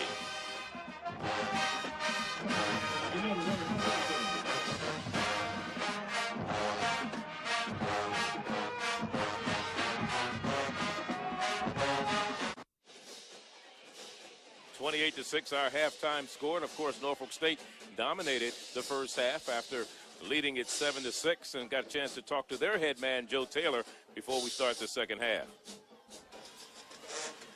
Well, Coach, one of the things you've been able to do is dominate this first half of this ball game. Talk about why it's been so successful for you.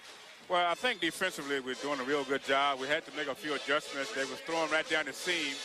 And our free safety wasn't jumping that route soon enough. But after we made that adjustment, I think the fact that our defense is playing so well is really allowing us to go out there. And I take about 5 plays away from the offense in terms of a low snap, some drop balls. But the bottom line is Norfolk State is playing hard. We had to make some adjustments at halftime, hopefully to kind of pick up some of that blitz. Yeah, you talk about the blitz, and Princeton Shepard's done a good job adjusting to the blitz, hitting them with the deep ball today. Talk about Shepard's play. Well, he's been making some good decisions there. He's blown a couple, though, because, usually put your back to the side that you're going to throw away from. And a couple times he missed putting it back on the right alignment. But overall, like I said, he's doing a good job. He's made some good scramble plays to keep some drives alive. So he's making some good decisions, and I think he's okay. He got banged up a little bit there. You're talking about banged up. You haven't needed him. Alonzo Coleman hasn't played much. Will we see him in the second half, or are you going to let him rest? Well, I understand it might be a hip corner, and I'm just going to wait to hear from the trainers. All right. Thank you, Coach. All right. Thank you. Good luck in the second. As we get ready to start the second half, Norfolk State, who won the toss to start the game, deferred to the second half, will get the ball to start the second half. Andrew Patarini will be the man kicking it off for the Pirates of Hampton University. From the 1-yard line, coming out is Howard. And he fumbles the football. Let's see if it's a break for the Hampton Pirates.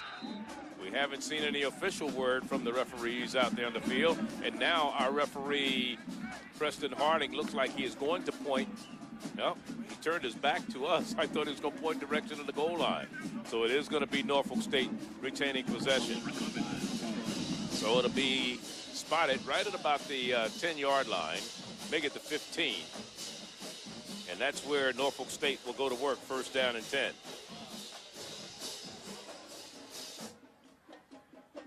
So we see Norfolk State start the second half from their own 15.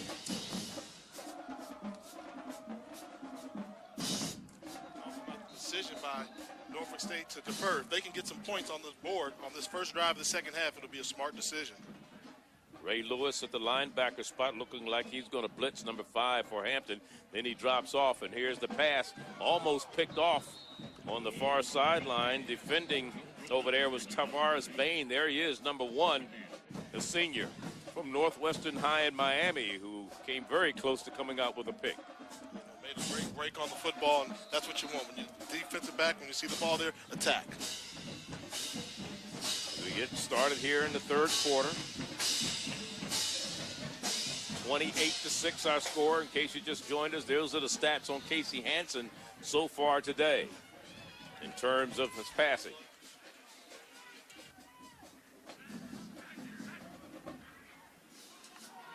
There's a pass, and it's complete. But coming up to make the stop defensively is Darius Swinton. And boy, you're talking about laying the leather and the wood on the receiver. The man who was receiving the ball was Jonathan Allen, the tight end. And there it is, the pass to Jonathan Allen. And coming up with the big hit on the defensive end was Darius Swinton. There he is from Richmond, Virginia. Dad played basketball at Christopher Newport down the street. 3rd and 8 for the Spartans. Here's a look pass down the sideline, just a little bit overthrown in front of the Norfolk State bench. Salmons was the intended receiver. Swinton was the man defending downfield. So they'll bring up a 4th down punting situation from the 17-yard line.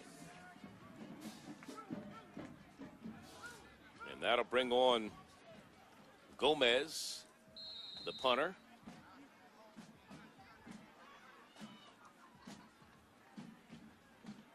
Fourth time today that Gomez has punted the ball for the Spartans of Norfolk State. Marquay McDaniel standing at midfield. It should be good field position for Hampton University once again.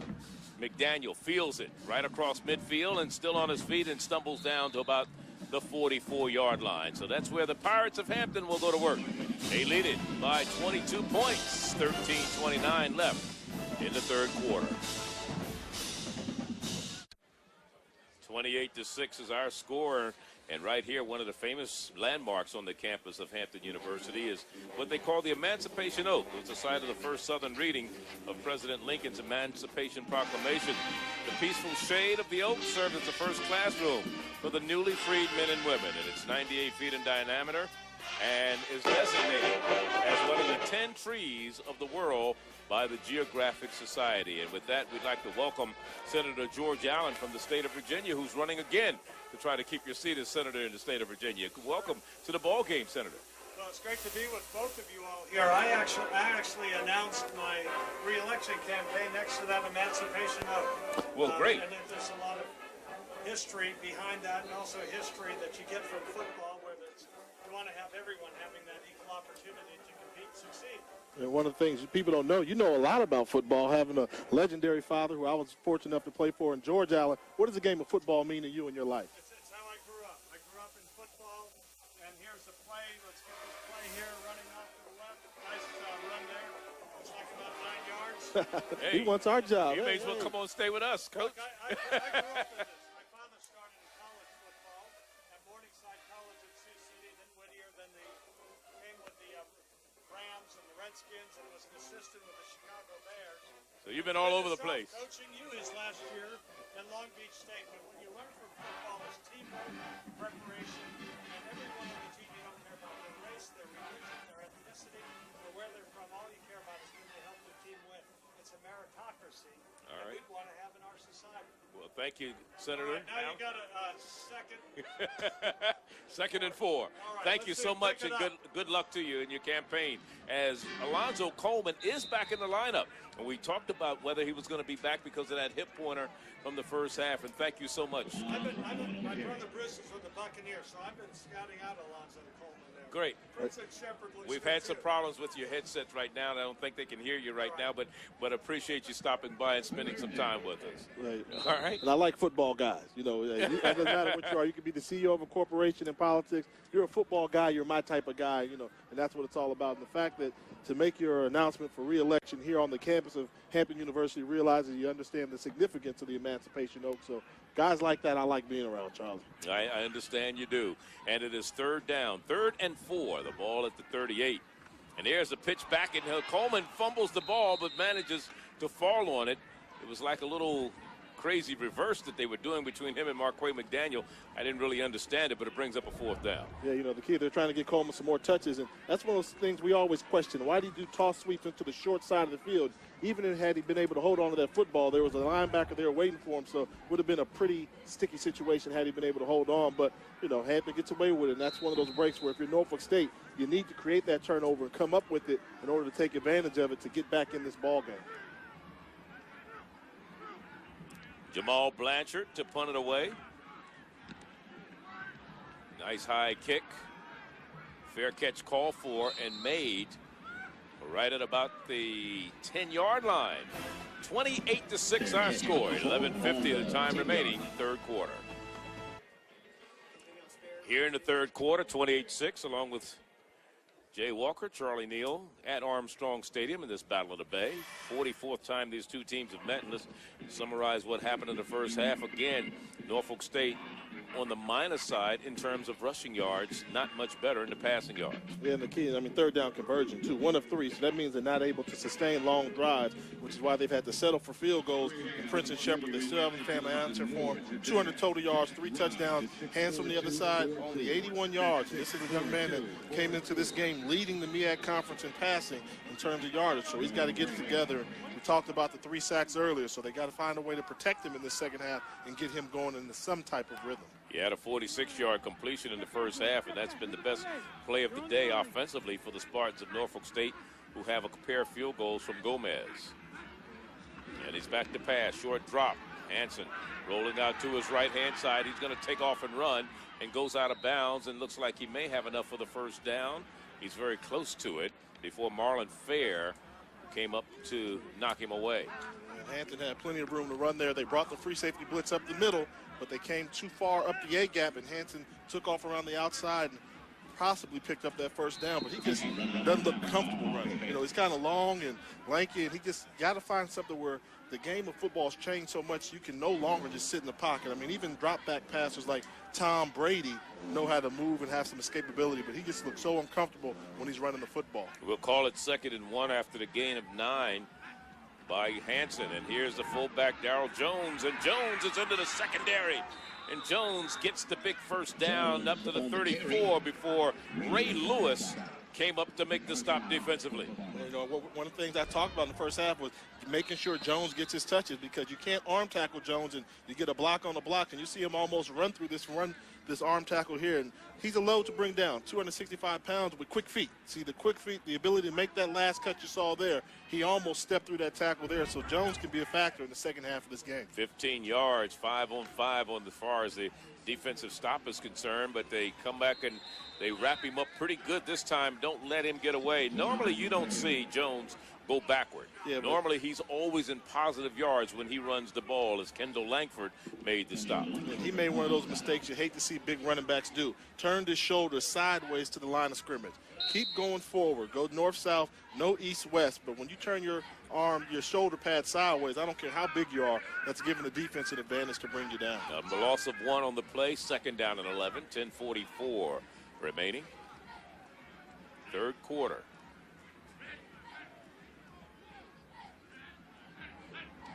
Hampton showing blitz.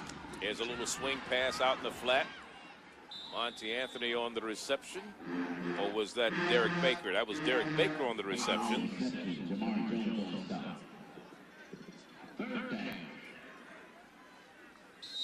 And you talk about Mr. Jones. He played with Sewell, the quarterback from University of Virginia, in high school.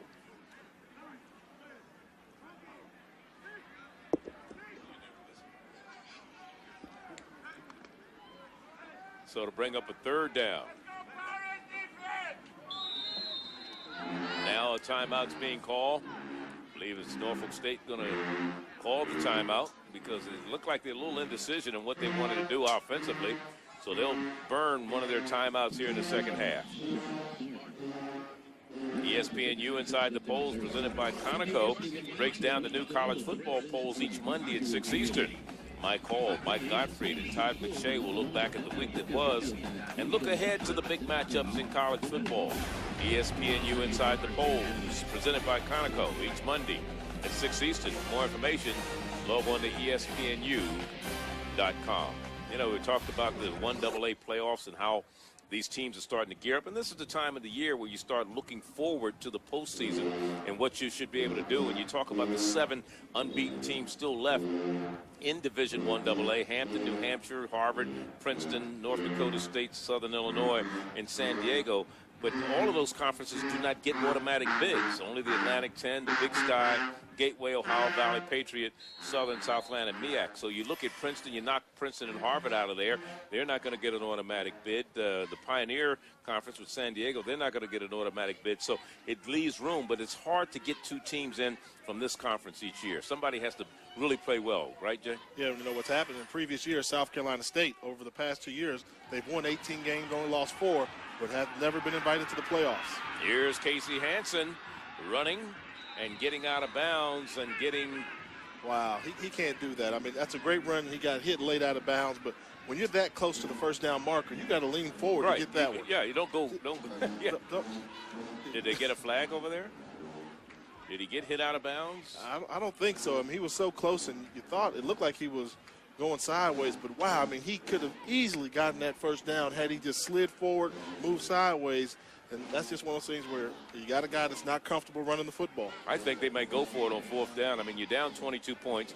The ball is 6 yards from the midfield stripe, and you've got a fullback in Darryl Jones that if you give it to him and let him go straight ahead, he'll probably pick it up for you. Yeah, I mean, you know, as long as he doesn't turn his shoulder sideways, and you want him to hit that pile going about 200 miles an hour.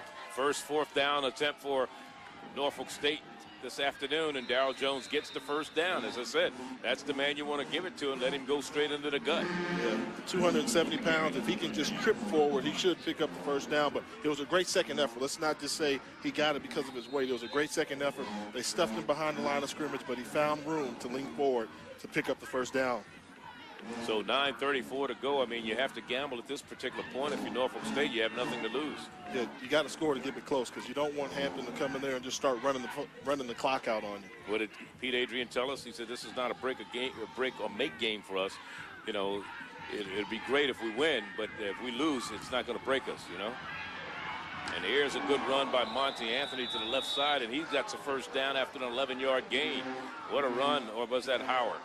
Or Branch, that's the freshman, a new kid that they were talking about, D'Angelo Branch from Maury High here in Norfolk, Virginia. Darius Swinton put the leather on him, but look at the young freshman. Yeah, one thing they thought they could do was seal the outside, and if they could seal the outside, we said we got some speed burners back there in the backfield that can attack the edge, and it was a good job by Branch of following his lead blocker on the left side of the Norfolk State offensive line, caving in the Pirate defensive line. So 26 yards rushing in the second half for Norfolk State, which was minus 13 at halftime, and they're up to 13 yards rushing for the game. It is first down and 10. Monty Anthony, the second back in the I formation, to pass a little low, and we get a flag on the play.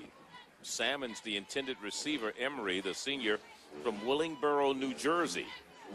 Our referee, Preston Harding. Offsides against Hampton. So that'll give them a break. It'll be 1st and 5. And it moves the ball inside the 40-yard line. When is the last time Norfolk State got the ball inside the Hampton 2 weeks ago, wasn't it? Yeah, it was the first 2 possessions. They got it down to the Hampton 30, kicked a 46-yard field goal on their first possession, and then after Hampton fumbled the football, they managed to kick a field goal of 33 yards. So they've had it down there twice.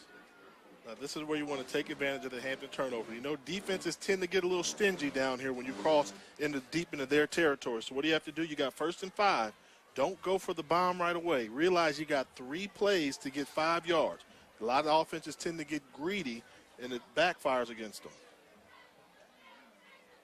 Play clock, they want to push it back to 25 seconds. And they may want to move the game clock up a little bit also. Let's see what's happening.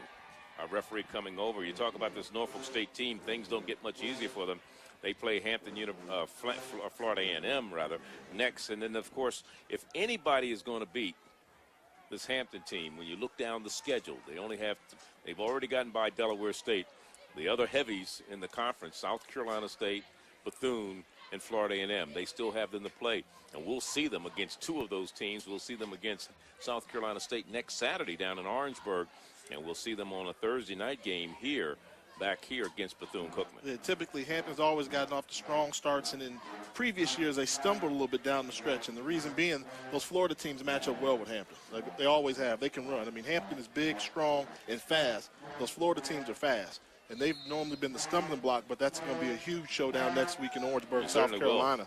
That could be for the MEAC championship right there. If Hampton comes out victorious, I don't see anybody else catching them. And now we got movement. You get a penalty for offsides. You know, you talk about shooting yourself in the foot. You're down 22 points, and the defense gives you 5 yards, and then you give it back to them. Yeah, you can't afford to give that back. I mean, you got a free 5 yards, and then you penalize yourself, and you give it all right back. But that's what happens when you got teams that are like middle of the pack of the conference. You know, teams on top of the conference, Hampton, they don't make that mistake often. Right. But teams in the middle or the bottom of the pack like Norfolk State is, then, you know, they make those type of mistakes. Norfolk came into the season ranked 6th in the preseason poll. Of course, they lost Brandon Brooks, was their big quarterback from a year ago, and here goes D'Angelo Branch trying to turn the corner again, and the defense on the left side of the ball just would not allow that to happen. You know, when we talked to Coach Adrian before the game, he said he thought he could attack the edge on Hampton and run sideline to sideline. Especially with Branch. Yeah, especially with Branch. But I kind of looked at him and said, you know, they do have Justin Durant playing middle linebacker, and they've got Joaquin Good, who stepped up and played very well this afternoon. I don't know if you beat Hampton running sideline to sideline. Some teams you can outrun to the edge and do that, but a team with the speed and strength of Hampton, you're talking about a hard, long day at the office. 2nd down and 11 after the loss of 1. Deep handoff into the secondary is Monte Coleman, who gets the first down to the 30-yard line before Ray Lewis made the stop.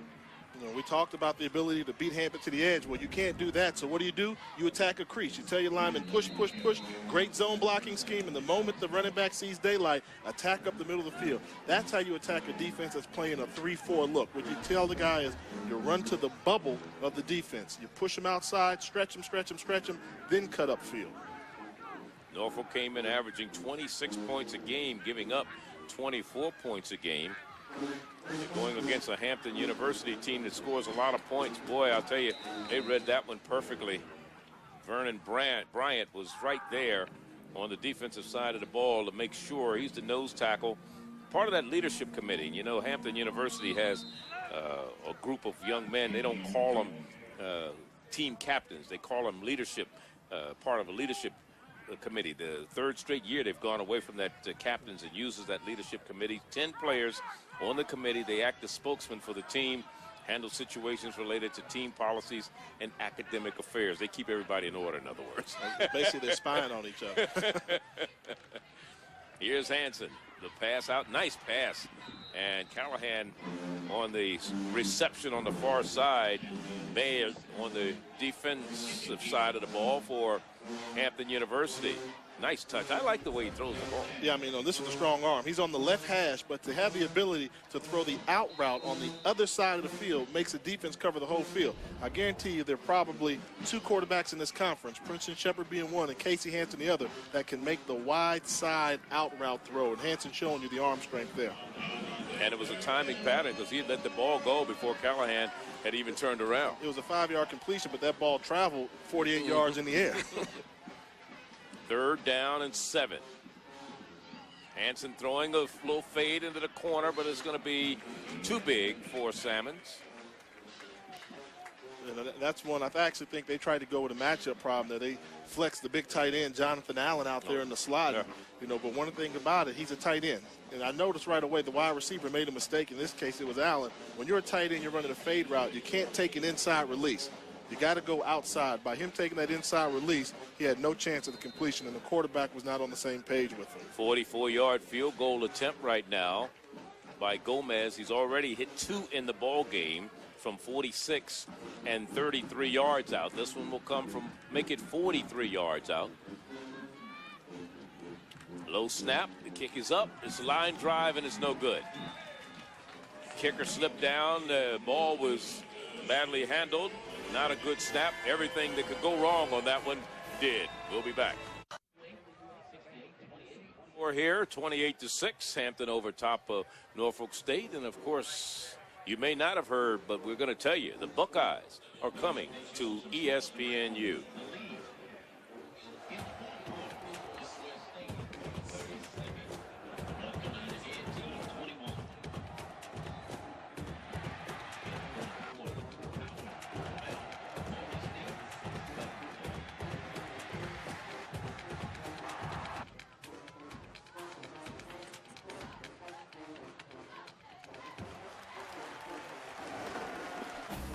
And don't forget, next Saturday, that's the #1 team in the nation. The Ohio State Buckeyes land on ESPNU at noon Eastern.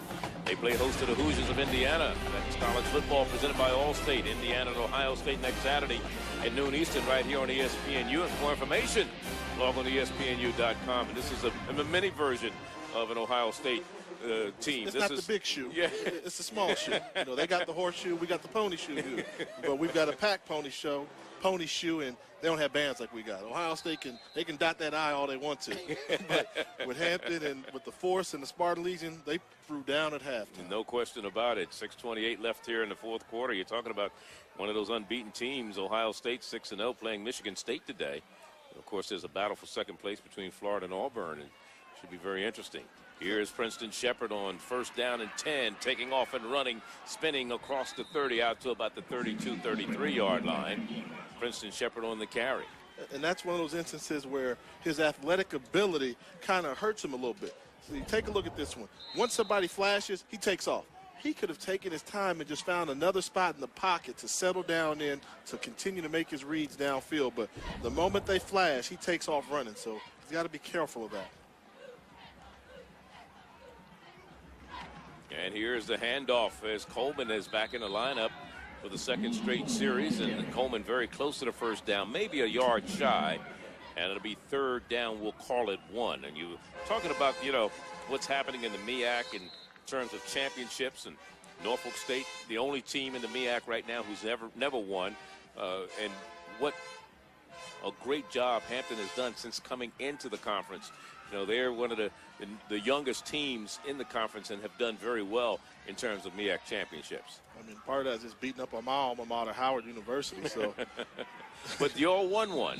You can at least say you won one. And Shepard gets the 1st down. Yeah, that's true. And you were the quarterback at that time. Yeah. I'll even give you your credit. Thank you, Charlie.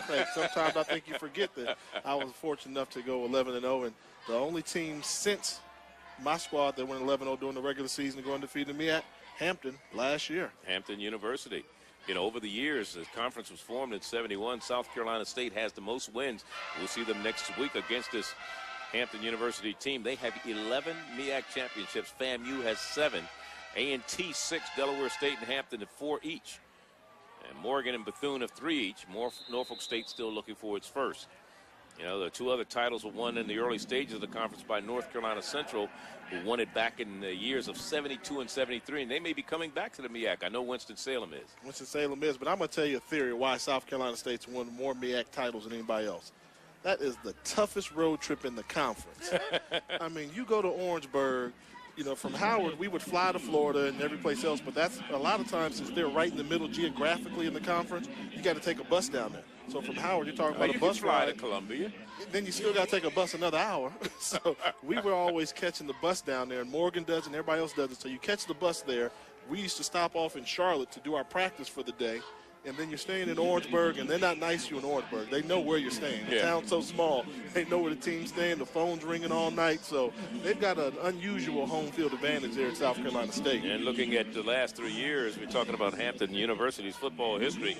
24 first-team All-MEAC selections, 5 first-team All-Americas, 2 Black College national titles, 2 MEAC championships. And, you know, they put a lot of people on those all-conference teams at the beginning of the season. They had 9 on the All-MEAC team this year, 6 first-team selections, including the offensive and defensive players of the year, and Alonzo Coleman on the offensive side of the ball, and Durant on the defensive side of the ball as the defensive player of the year preseason pick.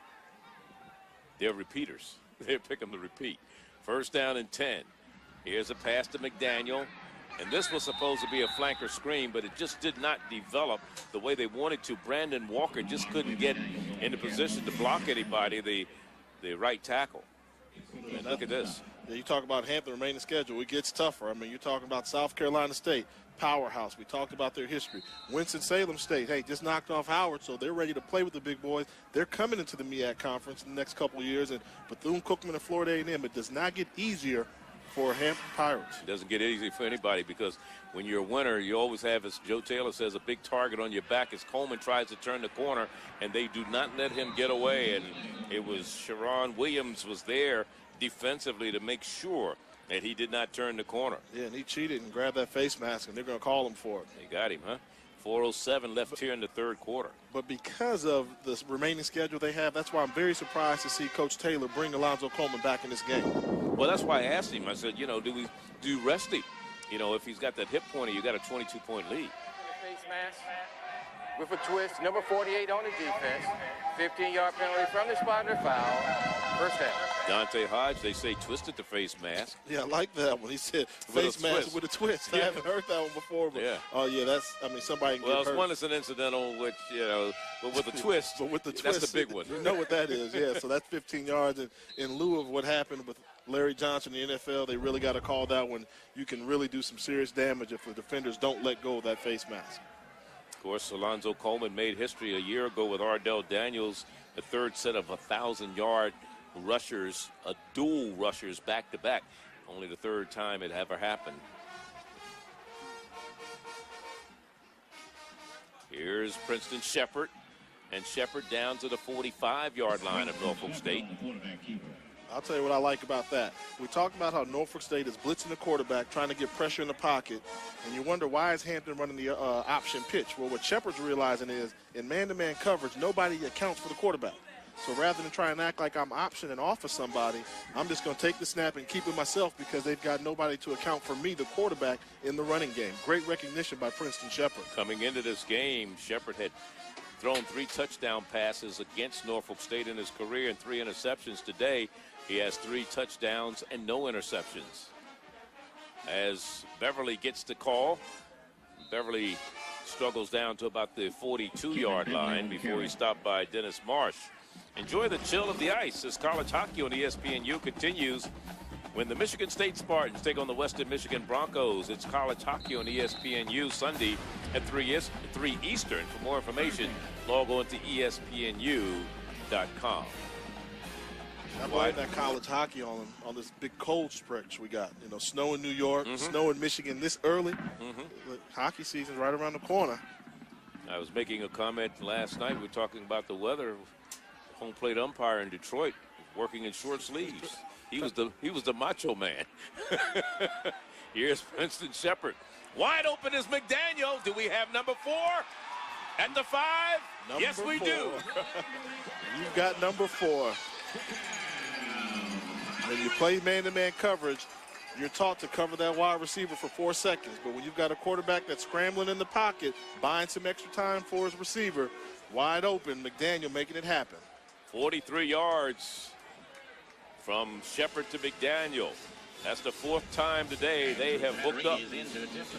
Take a look here. You see Third Shepard. time today for a touchdown. Yeah, you'll see Shepard escape down the pocket. The moment he gets away, that allows McDaniel to separate from his defender. And after that, that's all McDaniel. That's where the punt return skills and the athleticism come into play once he makes the catch. An 8-play, 74-yard drive, the type of drive that they wanted. And that is in terms of Pete Adrian. The extra point is good by Patarini, and there it is. Wow, did you see Shepard split those two defenders in the backfield? They both thought they had him in his grasp, and he went right in between them like you would do a turnstile at the Metro stop or something. Great job of Princeton Shepard of eluding. Marquay McDaniel's having a career day. 3 TD receptions today against his rival. You know it doesn't get any better than this for Marquay. You know what was so interesting is, you know, this is the first score of the second half, and it's 2 minutes and 10 seconds to go. You know, you see 35-6, but in all honesty, you know, the key question was, we know Norfolk State has improved, but how much better have they gotten? Well, obviously, they're not ready to tackle the Hampton hurdle yet, but that score is not indicative of the strides this program has made. Oh, they've made tremendous strides. The difference between Hampton and Norfolk State is not that great as what you're seeing right now. Well, you know what's so interesting when you look at something, it's kind of subtle, and you don't think about it a lot, but the last time Hampton had a losing season was 1996. The last time Norfolk State had a winning season was 1996. What things change 10 years later, don't Yes, they? indeed. We're at Armstrong Stadium on the campus of Hampton University. This is the Battle of the Bay. And it's 2 minutes left here in the third quarter. Charlie Neal along with Jay Walker with you. And some of the crowd now with that last touchdown starting to file out, trying to beat some of the traffic. And look at Princeton Shepard and what he's been able to do today. What a great afternoon for this young man. 12 of 19 passing, 209 yards, 4 touchdowns. And he's rushed for 50 yards. And the fact that he's been able to keep his completion percentage up there, I thought he would have gone 50% today when you're throwing the ball downfield so much. But the 4 touchdowns, still 0 INTs, meaning he still got 1 interception on the season. His quarterback rate is going to go through the roof. Prior to the snap, we have timeout, Hampton. 131 passes this year this young man has thrown. And out of those 131, he's only been picked off 1 time. Yeah, I mean, he gets it. You know, Princeton Shepard, while we're looking at him, you know, one of the things I like is the NCAA Institute in the 5th year. You know, he was a guy coming out of high school, wasn't a qualifier.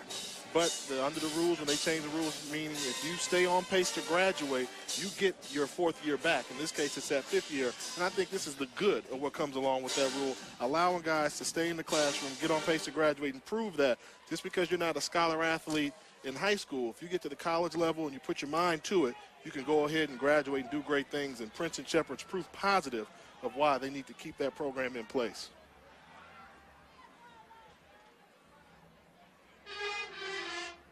Well, Norfolk State started the game with a pair of field goals their first 2 drives, threw an interception, and then another turnover didn't result in anything. Then they punted 4 straight times and then tried a 43-yard field goal their last time they had the ball, which was no good. And the key was they had a chance early in the first quarter to make Hampton play from behind. Hampton turned the ball over in their own red zone, and Norfolk State settled for a field goal instead of going up 10-7, never put Hampton behind, and Hampton loves the front run. Oh, no question. Hansen throws over the middle, has it complete. On the reception is your tight end, Jonathan Allen.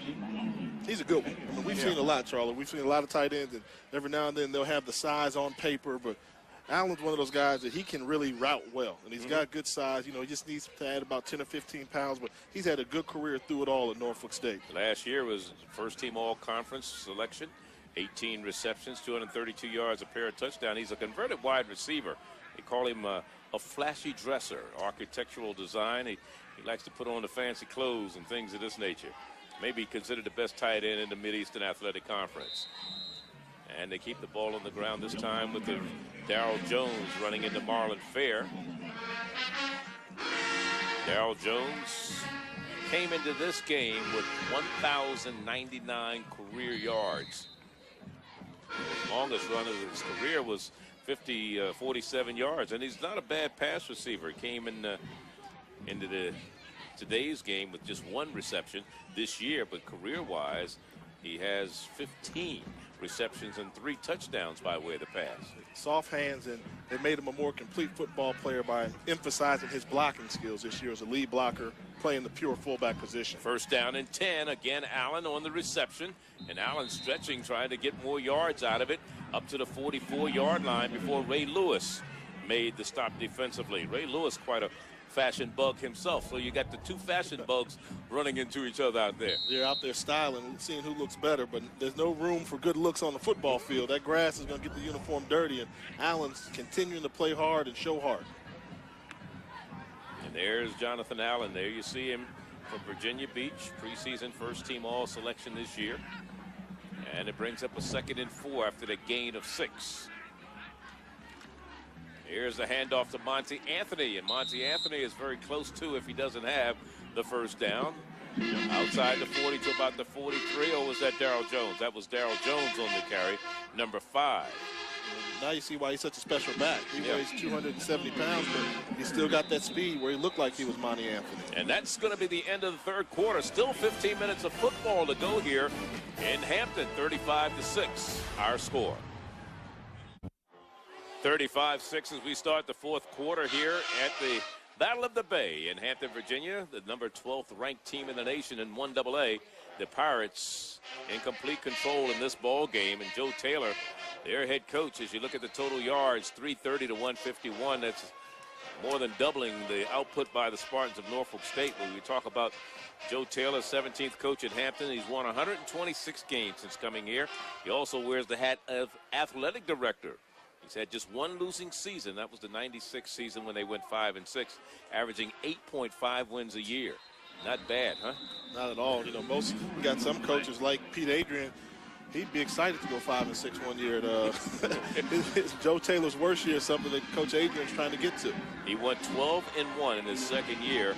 He had 3 years in which he lost just 1 game. That was 1993, 1994, and 1995. And I like his recipe. I mean, he tells you there's no magic recipe out there. Well, I think he's just joking with us. He knows the recipe. And the key is you build a foundation, you graduate your players, you turn them into young men, and then you add the stars. See, for many years, Hampton was just solid all the way around.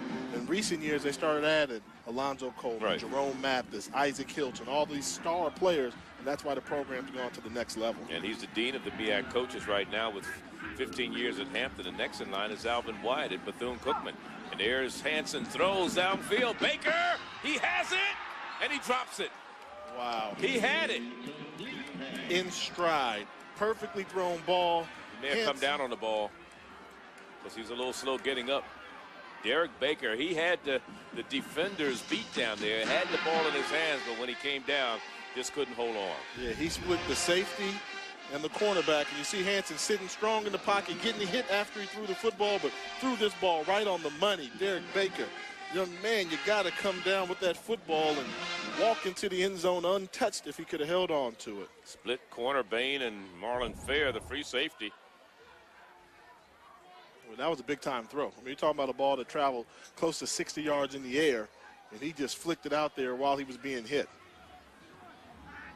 2nd down, 15.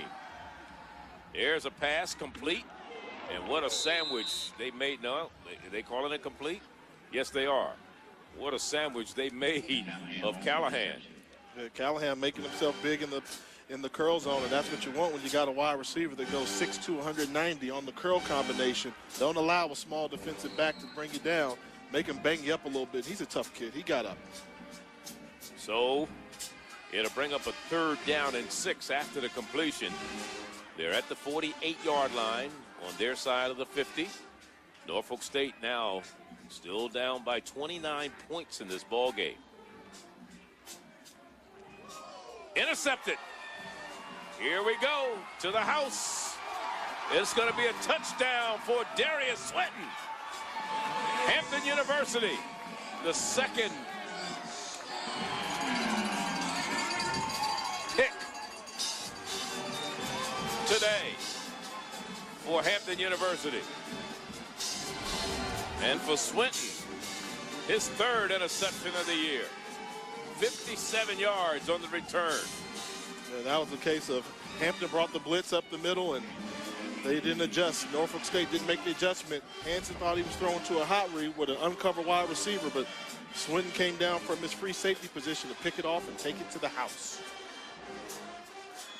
Well, like the previous play, Marlon Fair got beaten along with Tavares Baines, and they come back, and here's Patarini, the point for the point after, and it is good. And the score is now 42-6. You know, and I'm happy for Darius Swinton in that one. You know, it's been a tough week for this young man. He just got back on campus yesterday. His grandmother passed away, and what better way to make your grandmama proud of you by taking an interception 55 yards for a touchdown. And there he is, Darius Swinton, senior from Thomasdale High in Richmond, Virginia. In fact, he blocked the extra point in overtime against Grambling that allowed Hampton to come out with a one-point victory in the SWAC-MEAC Challenge. The final, that game was 27-26, and he was the man responsible for the victory. Yeah, senior leader, recognizing the moment, stepping up and making big plays. And one of the things we talked about was turnovers, and we know that Hampton's going to create them. And take a look here early, tip ball, Justin Durant got underneath it, and Hampton was fortunate enough to pick off that ball when it hung in the air. Calvin Bannister got one, and then you just saw just now on the hot read, Darius Swinton sitting right there in the zone, and Hampton threw it right to him, gave him an early Christmas present for another touchdown for the Pirates. 2 turnovers by Norfolk State have resulted in 14 points for Hampton University. That Hampton team today has converted 18 turnovers into 77 points this year. Yeah, I mean, they're good. I mean, they're solid, you know. And I remember a couple years ago where the Pirate defense was their weakness. They couldn't stop anybody. They had to outscore everybody. Well, now it's kind of changed. And the offense is still scoring a lot of points, and the defense is getting good. Not just good, very good. And not only did they run this one back for a touchdown, the previous one they converted into 7 points, but 2 turnovers today, 14 points, 18 turnovers for the year they've forced against the opponents, and they've converted them into 77 points. 77 of the points that they scored. They came in with 218 points. We'll see how fast your math is. 77-18 is 305. I have no idea. I know at the SAT, when you take the SAT, you got some questions you can leave blank and they don't penalize you. Mm-hmm. No idea. That was my blank response.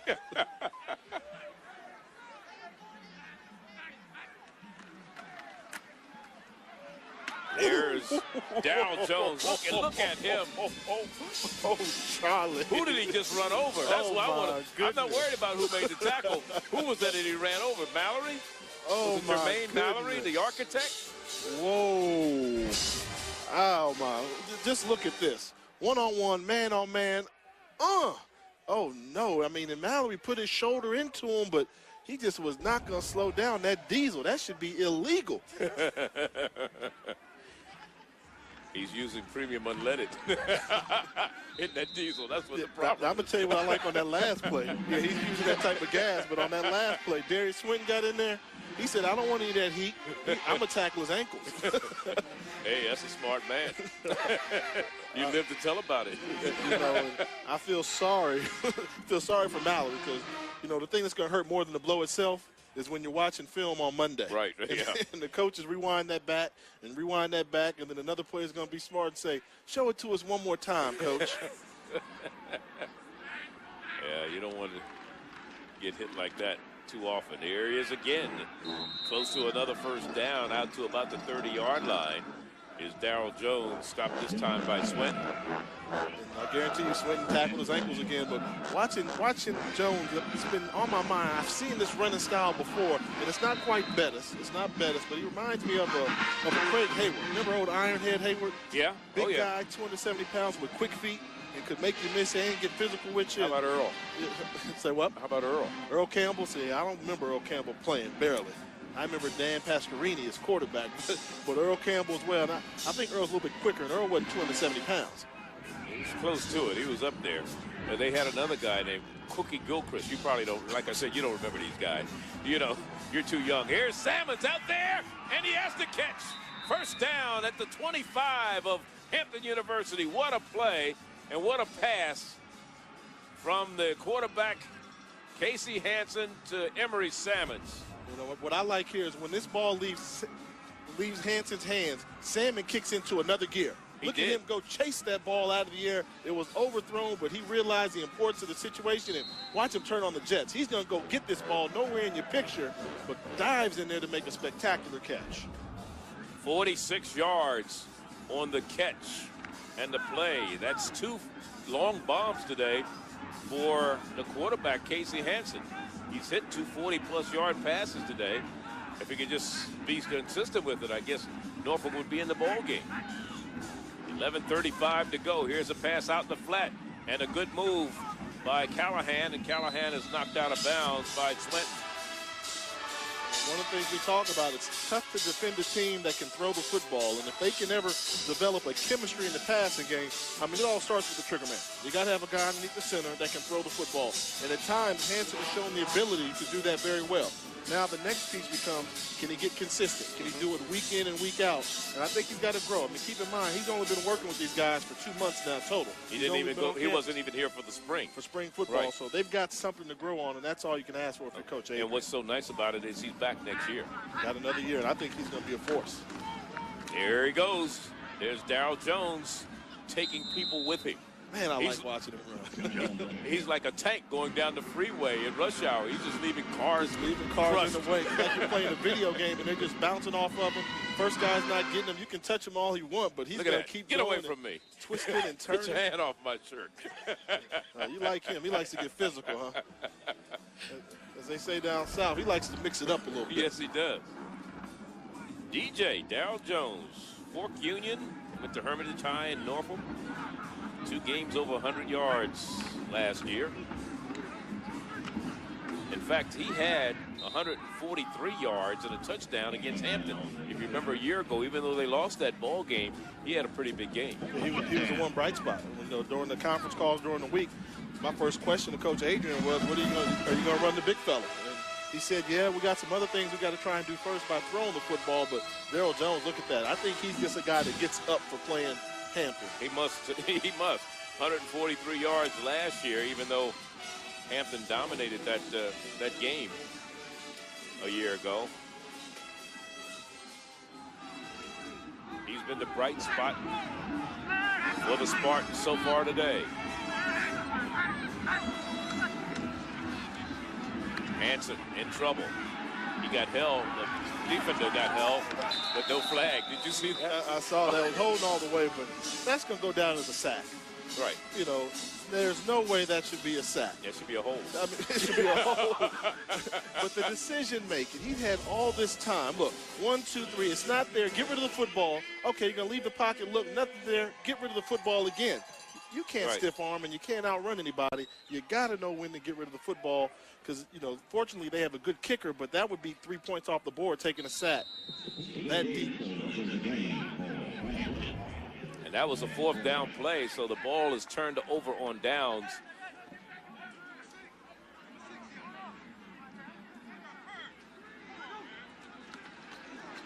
Back to pass, T.J. Mitchell. And Mitchell gets it out to Marquay McDaniel. So they've changed quarterbacks. As Sean Childress made the stop defensively. And T.J. Mitchell wound up being the MEAC Rookie of the Week after the MEAC SWAC Challenge because he came in relief for Princeton Shepherd. Was able to get the job done. And, of course, he was a little nervous and tentative at first. They had to change some things to get him comfortable. But I'll tell you, he's done a pretty good job. He transferred from West Virginia, didn't play last year, but he was redshirted. High school, he was a Tidewater Player of the Year at Lansdowne High. He played for the offensive coordinator, Chris Beatty. Yeah, you know, that's the key. Go back to somebody you're familiar with, and they're excited about his future. I mean, he's one of those guys that once he settles down, he can make great plays for you. That was evidence in the SWAC MEAC Challenge earlier this season.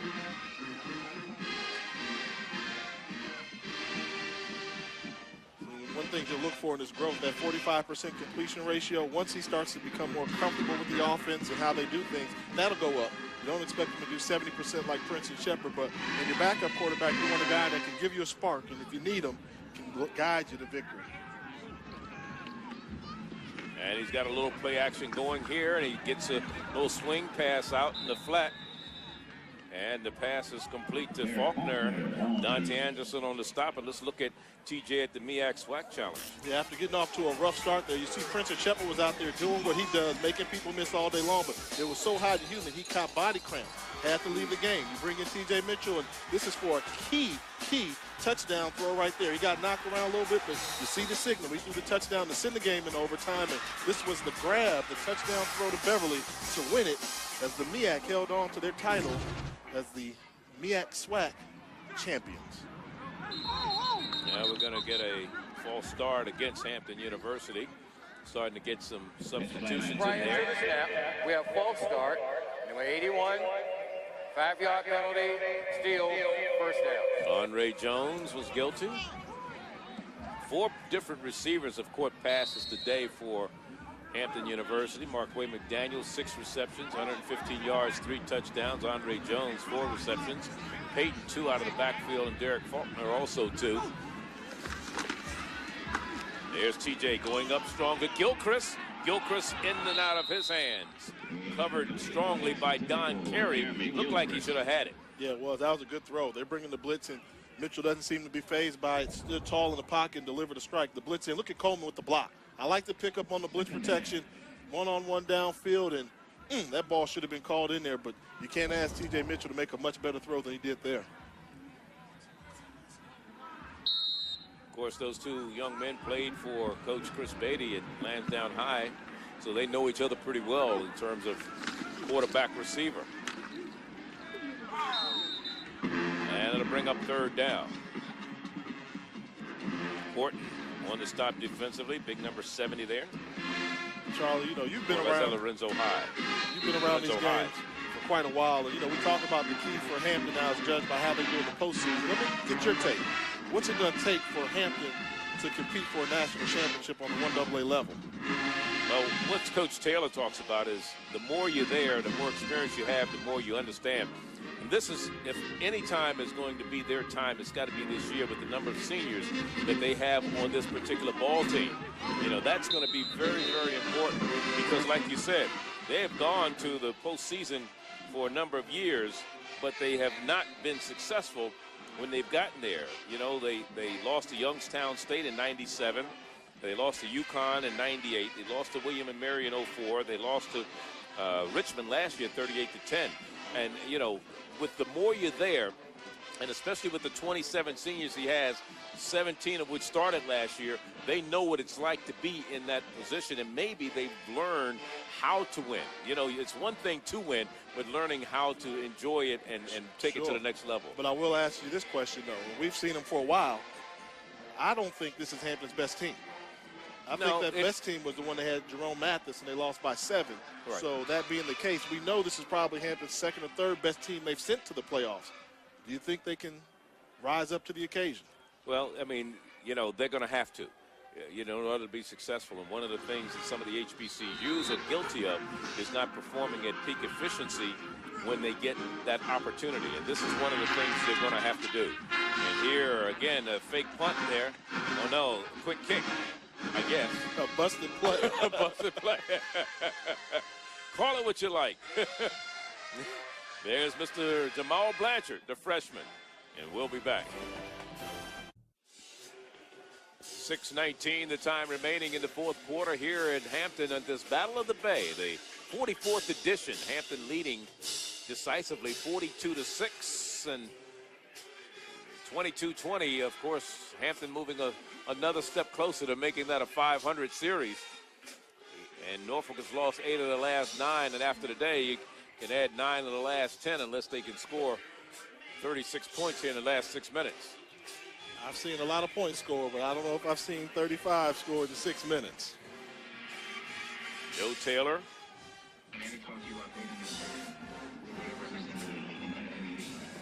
You know, they talk about the weaknesses of this team. Probably the only real weakness I've seen with Hampton this year is they have a freshman punter.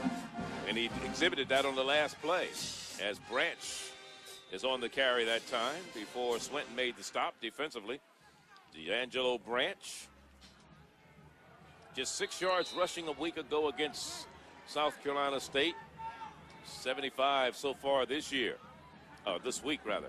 And this is why that blowout time is significant. You know, Branch gets to get some carries. Just a freshman. He's a youngster, so you want to see what he can do, and I like what I see. He has a nice explosive burst when he gets the football. Last time that Norfolk beat Hampton was 2001, 28-21. That was in Norfolk. Here's Branch again with that explosive run. He gets the first down, and he's finally stopped by Swinton, but they have a player injured for Norfolk State. He's down at about the 25-yard line. And that looks like that's the big tight end, Jonathan Allen, holding his knee there. And oh, you would hate for a senior season to come to an end like that, a career, if it's as bad as it looks right now. Whenever they start holding it like that, that is not a good sign. This Norfolk State team joined the Mid-Eastern Athletic Conference, came to 1AA in 1997. And as we said, the only team in the Mid-Eastern Athletic Conference that does not have a championship. Only one new head coach in the MEAC this year, and that's Lee Fobbs at North Carolina A&T, and they're struggling a little bit. You know, they're having. He's got some second thoughts about that. Yeah, they're 0-5 going into today's action. They were playing. I think they were maybe idle today. A&T might have had the day off, but you know, Fobbs was a Division I assistant for 17 years at schools like Alabama, Baylor, LSU, and Minnesota. So it's got to really kill him to start off 0-5. He replaces George Small. If you remember back in 2003 rather, when Small came on to coach his alma mater, his first year there, they won the MEAC championship. But then after that, posted back-to-back 3-8 seasons in 04 and 05, and that caused his demise. Yeah, you know how quickly things can change down there at North Carolina A&T. And it's good to see Allen getting off the field, but let's take a look at what happened there with Big John Allen, the tight end. Take a look at the left side of your screen on the tight end position. He gets kind of caught in an odd position. He throws his man down there with a block, but threw the defender right on his own leg, and looked like he twisted that knee. And for 33 straight games, Hampton has forced a turnover. That's a remarkable stat. And they forced 2 in this particular ball game, and they both led to touchdowns. There's some stats that jump out at you at Hampton when we were going over all their stats. The fact that they forced a turnover in 32 consecutive games is significant, and they haven't been shut out in like forever. Yeah. I mean, what is it? I want to say it's 100-plus games or something like that since they've been shut out. So those are some stats that really jump out at you. In the 28 quarters that they played this year, they scored in all but one. In every quarter of the 28 they played this year, in all but one. Yeah, you know, they get it done. And we take a look at what Norfolk State has left on the schedule. FAMU's tough. Reuben Carter's got them playing good football, and Howard, be a good contest. Norfolk State's going to go in that game favored. And Morgan State and Don Hill Ely really has those Bears playing good football right now. Yes, he does. They do in Delaware State in a fact, lot. They're playing Howard today for Howard's homecoming, correct? They sure are. They sure are down What's the road. the score now, Jay? Morgan State defeated Howard University in overtime. Oh, okay, because you let me know that Howard was leading 2-0. I didn't hear anything about the rest of the score. I keep telling you, Charlie, it's Howard University, the academic institution. Okay. We're an academic institution. So don't worry about it. Okay. Very good. You would claim academics, too, if you had alumni like Thurgood Marshall, Andrew Young, Debbie Allen. And quarterbacks like Jay Walker. I'm the curveball they throw in the loop sometimes. Of course, the big showdown next week down in Orangeburg between Hampton and South Carolina State. You know, last year Hampton won that game 14-10. It wasn't an easy win for the Pirates. They've already beaten Delaware State and Morgan. Of course, with South Carolina State, Bethune, and FAMU, the hopefuls left to knock the Hampton Pirates out of the catbird seat right now. And South Carolina State, of course, has a pretty good running back in Deshaun Baker. So they're going to see a pretty good running back in him. And they have an outstanding freshman return man combination running back in William Ford. And then, of course, quarterback Cleveland McCoy. Yeah. You know, Hampton is 11-1, though, against South Carolina State. They've won 3 straight over the Bulldogs. And there's Hampton's remaining schedule. That's an ESPNU game. Jay and I will be there for that one. Then October 28th, they'll host Winston-Salem here. I think that's Hampton's homecoming. And then they'll travel, they'll host Bethune-Cookman on a Thursday night game here on ESPNU. And they'll close out the season November 11th down in Tallahassee against Florida A&M. Yeah, I mean, the key for Hampton is they're playing a desperate South Carolina State team. Typically, when South Carolina State and Hampton tangle up, they're both undefeated, and you're going to see who wins. This year, South Carolina State is desperate. They've already got 1 loss in conference play to Delaware State. They can't afford to lose anymore. So if you're South Carolina State, those seniors are going to lay it all on the line. This is a group that hasn't beat Hampton, and I think it's going to be a showdown. It's going to be probably, possibly the game of the year in the MEAC Conference. And, of course, this is what the standings look like right now. Coming into today's game, Hampton will go to 7-0, 5-0 in conference play as Hanson has his team facing a 3rd and 6 at the 6-yard line. Hanson rolling right, lets it go, incomplete. Right in and out of the hands of Darryl Jones, who normally makes that catch. He does, but, you know, when you're that big and you got spin around, yeah, got spun around with the throw behind him a little bit. You know, you need a mobile quarterback. You'd like to see somebody attack the edge a little bit more. Come out there, run a little bit faster, but you got to hit this guy in stride. If you give him that ball in stride, I guarantee you Tavares Bain would have been looking through the side of his helmet. Yeah, he'd have been looking through the ear hole instead of the face mask. You know what Darryl Jones is saying? Oh, you want to hit me when I don't have the ball. You're lucky I didn't have the ball. 4th and 12, going to the end zone, and it's caught for a touchdown. What a catch by Emory Salmons. He was shaken up earlier in the game, and he comes back and makes the big catch, the first touchdown of the game for Norfolk State. What a pass interference by Emory Salmons. Take a look at Salmons. He got away with a shove. He pushes the defender down where he can't jump. Look at that. He pushed Tavares Bain right in the back where he couldn't elevate. But if you're not cheating, you're not trying. Touchdown, Norfolk State. For Emory Salmons, his 2nd touchdown reception of the year and the 5th touchdown pass for Casey Hansen since coming to Norfolk State. And Gomez on for the point after to make it a 42-13 game with 4:08 to go. Kick is up and it is good. So finally, Norfolk State drives 66 yards in 6 plays. They get on the board. Touchdown pass to Emory Salmons. Casey Hansen, the young man who transferred here from Chaffee College.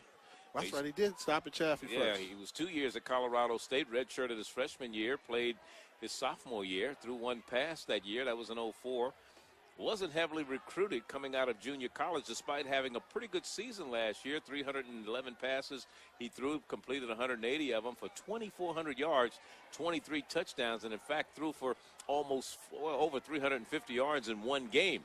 And he was just sitting around. I think he thought he was going to wind up at Arizona or Arizona State. And, you know, one of the things that you got to look at as a player, I think, coming out of those junior college programs is no matter where you go, you want the opportunity to play. You don't want to come in as a JC transfer and be sitting. You can attest to that. You came from a program that lost its football at Long Beach State. They decided to disband football, and you didn't want to go anywhere where you're going to be the 2nd or 3rd string quarterback, especially as a sophomore or junior. Yeah, I mean, had an opportunity to go back up Tommy Maddox at UCLA, and they told me straight up you'd have to be his backup. Well, I'll pass on UCLA and let me go ahead and go to Howard University and still make it to the NFL. So I think it worked out well for me. And, you know, Coach Wilson, my coach at the time at Howard, his spiel was, you know, doesn't matter where you are, football's a science. And if I give you an opportunity to showcase your skills, you can make it to the NFL from anywhere. I was proof positive myself.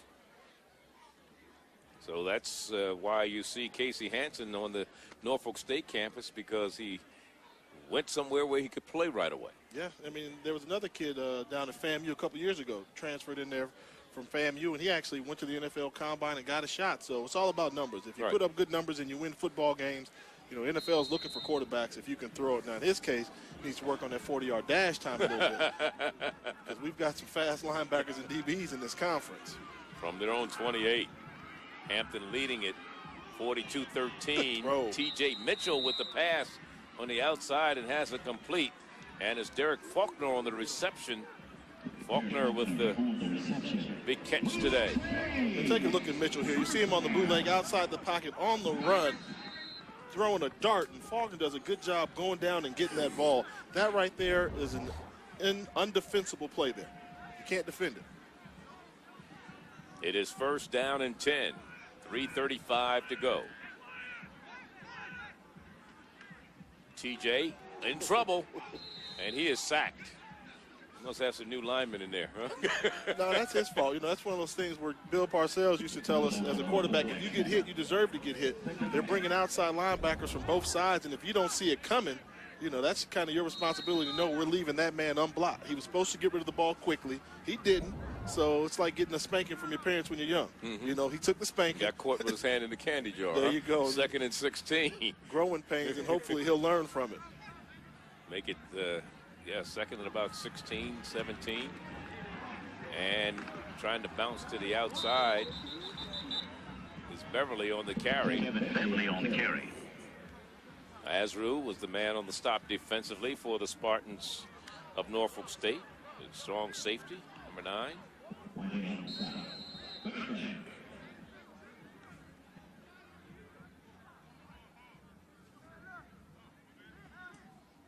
2 minutes and 30 seconds, the time remaining, and you know, you start out strong. You talk about the Spartans of Norfolk State. You come out with a win over Virginia State. You win your season opener for the first time in a while. Here's T.J. Mitchell throwing to the right under pressure. And then they beat VMI. They lose by 1 to Bethune and beat A&T. And then you run into buzzsaws the last 2 weeks against South Carolina State and Norfolk State. Log on to your new online source, all things college sports, ESPNU.com. This online gateway will connect you to all the college sports content from ESPN, combining the latest news with an expanded collection of new exclusive material, scores, columns, video and audio highlights, podcasts, live streaming games, and much more. Log on to ESPNU.com. We are college sports. I was on the website last night. It's great, isn't it? I like following the high school players. You know, I like hearing about the next big thing in terms of quarterbacks. And fair catch called for right at the 25-yard line by Rashad Howard. 2:09 to go. We'll be back to Hampton in a moment. 42-13, 2:09 the time remaining in this one. And, of course, at the beginning of the game, we talked about Norfolk State having to stop Alonzo Coleman. They did. He only got 9 yards. He sat most of the game with a hip pointer. And that's the lowest output he's had in his 3 years against Norfolk State. He's averaged 129 yards, 125 yards a game coming in against the Spartans. Yeah, you know, talking about a guy that's had 3 consecutive 1,000-yard rushing seasons. Right now, he fell behind in the pace curve for that one, so it's going to be an uphill battle for Coleman's quest for 4 consecutive 1,000-yard rushing seasons. Remember, at the half, it was a minus yards rushing for the Spartans of Norfolk State. They've now amassed 129 total yards. In fact, they have more yards rushing than Hampton University today. And we've got some, you know, they've come in with Branch, and we've seen Anthony hasn't been that effective. Darryl Jones has done a very good job. Darryl Jones, 73 yards coming in. Branch was 71. Anthony, 11. And then the rest of the team, of course, the sacks by the quarterback gives you negative yards. He's been sacked a number of times. They got him 7 for minus 20. Yes, but the key is outside the sacks. When they had to put the ball on the ground and show a little bit of a power running game, they were able to do that. So they got a quarterback. They got some runners. They just got to get the other pieces of the puzzle together. Trying to go to the right side. Here we go. Here's Branch into the secondary. Cuts it back into the middle of the field and down to the 45-yard line he goes before Darius Swinton made the stop. Actually, I think he made the smartest move. It may not have looked smart, but if he'd have kept to the outside, he was going to create a block in the back penalty for his teammate. Yeah, maybe so. Yeah, you see the vision here, and he decides, hey, he's going downfield, cuts inside there and goes man up, but he's been a bright spot. You know, we're talking about a guy that's a freshman. Look at the vision. And what I like about him, similar to when I saw Alonzo Coleman as a freshman, he hits the hole hard. You know, you can't teach that. This is the guy that hits the hole hard at a young age, and he's going to be one of those all-time leading rushers in the MEAC history, too, if he can keep it up. He just hit the 100-yard mark for the day with that run. That was good for 13 yards, and it was also good for a first down. Yeah, good for him. He needs to take note of that. I mean, anytime you rush for over 100 yards on the #1 team in the country, that's special. It just doesn't happen all the time, and you know, you got to find something positive to take about the Spartan team, and it's been the play of their running backs, Jones and Branch. That was actually a 25-yard run that gave him a plus 100 for the day. But clock is ticking down. Both teams with one timeout left. Norfolk State may not spend it, or let's see if they're going to try to get it into the end zone. And we may end it on a sack. And that's going to bring up 4th down. And that's going to probably end this edition of the Battle of the Bay. The final, 42-13. Your thoughts, Jay?